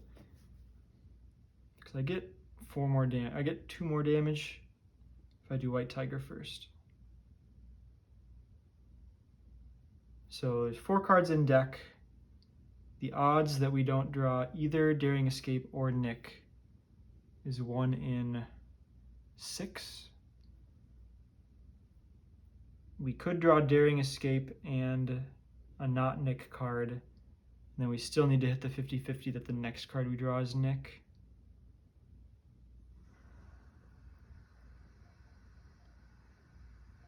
I think I just need to play Blaze of Glory first. Blaze of Glory, everyone's got +2 thwart, +2 attack. Element Gun. I guess I don't love paying rapid response, but that's what it is. Element Gun, paying rapid response for 3 piercing.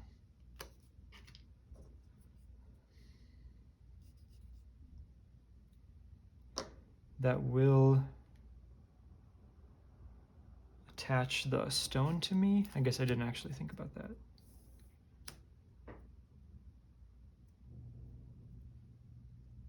A little bit awkward.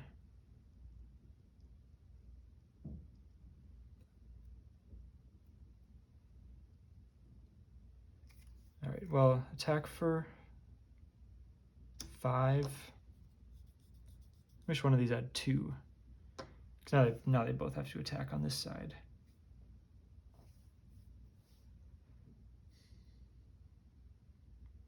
Yeah, whatever. So they both attack. I'll have White Fox attack second so that she takes the retaliate. We advance. Ronan's tough. 25.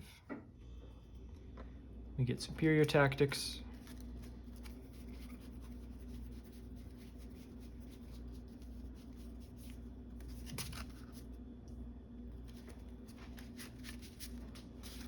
That will attach the stone to him.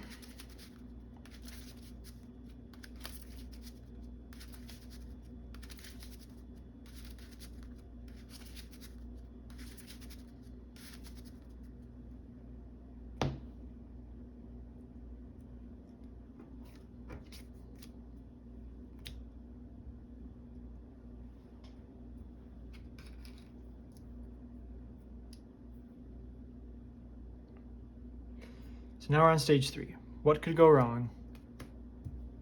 Let's put this on here so I remember that I did that. To play White Tiger and draw 3 cards.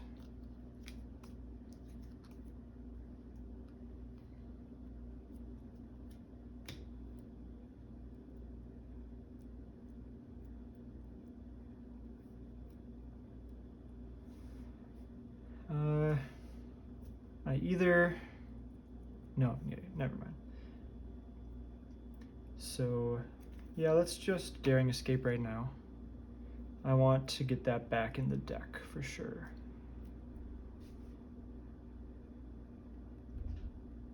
Yeah. Daring Escape. Ready. Encounter card. Draw. Actually, this doesn't make it back in the reshuffle. Yeah, because we draw, now the deck is empty. Get a card. This doesn't make it in the reshuffle.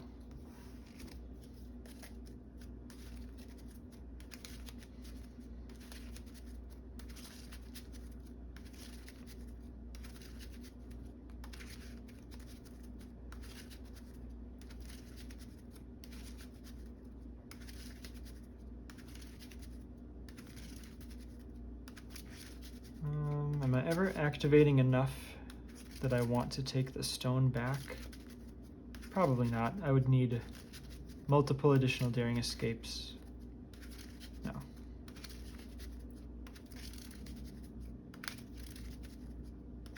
So we're up to 4 encounter cards that I can definitely get, because I can still resolve the universal weapon. That's a 13 damage sliding shot.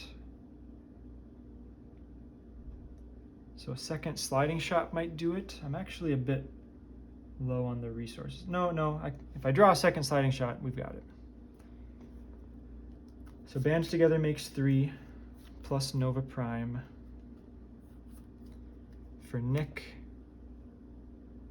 sacrificing White Fox. Draw 3, big draws. 1, 2, 3. Okay, Daring Escape might be good. Nick attacks the Tough off.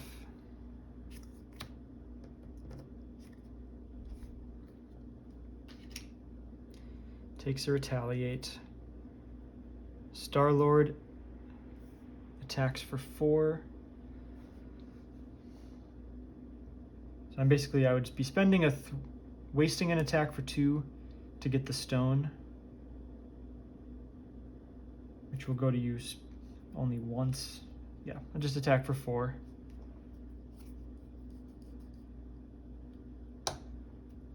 Daring Escape. Ready. Card. Draw.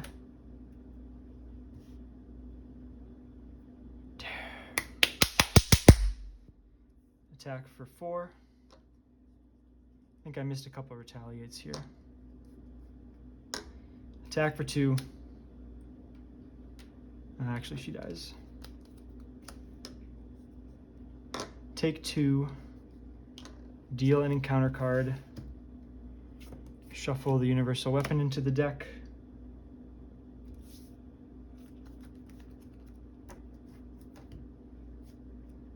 I wanted to drop that cooler than I did. Sliding shot for 15. End of the game. All right, basically I'm gonna watch this back as fast as possible to make sure I got it. I'll do a recap after I make sure I didn't make any rules errors. Okay, as far as I can tell, that was a clean win. And so with that, we have defeated every scenario in the game on heroic difficulty using a different hero. If something was unclean about it, please do tell me. You'll break my heart, but right, better that than me thinking it's a win, even though it's a tarnished win. Yeah, not as dominating a performance as I hoped it would be at the start. Ended up, I don't know the final count here. It's something, but 8 to 10 attempts, I think it was. So, call it a 10% success rate. A couple games where we were really close. I mean, the one game, if we draw an element gun, we win the game. Some of the earlier games, I'm not exactly recalling, but draw a card at a different time. A couple different encounter cards, and we could win. So. I want to say that the win rate here expected with this deck is a little better than 10%, but that's about what it was here. So yeah, we're done with the challenge. What can I say? Like I said at the start, this is going to be a 2-parter, so I am going to play against Ronan with a Spider-Ham leadership deck on heroic difficulty. See if we can win, or this will be a more traditional game, trying to control it, trying to keep pace with the encounter cards. We'll see if Spider-Ham can do that. I did score the win here, though, so I don't necessarily need to win with Spider-Ham for the purpose of the challenge, but I think it'll be an interesting matchup to play out anyways. I've got a lot of thoughts about my challenge as a whole. I'm going to save that all for a separate challenge recap video, so I'll save some thoughts there, but thanks to everyone who has tuned in for these. Always appreciated your support and your comments, helping me get better at the game. Hopefully I've helped share some things with you that have helped you get better at the game. That would be my ultimate goal. But of course, I also have this narcissistic goal of, documenting this win against every scenario on Heroic, and now I have accomplished that. Barring a few little games that have some small rules errors here and there. Of course, it's hard to play 59 games, perfectly rules adhering. But at least the ones where I do have some rules mistakes, they're pretty minor effects where I think I still was going to win that game. But anyways, we'll get a bit more into that in the challenge recap video. But for now, thanks for watching. Again, let me know if I made any mistakes. If you skipped to the end, we had a lot of interesting games in the middle where I thought we were pretty close. Had some interesting learnings, kind of pivoted to maybe trying to win in 3 turns, pivoted back to trying to win in 2 turns, had some interesting games, some unlucky games. But if you just skip to the end, that's totally fair. I know it's a long video. So thanks again for watching. Tune in for my next matchup, which will be Spider-Ham against Ronan, and then be sure to stay tuned for my challenge recap. And although my challenge is done, my channel is certainly not. I'll talk more about what's in store in the challenge recap video. So until then, goodbye and take care.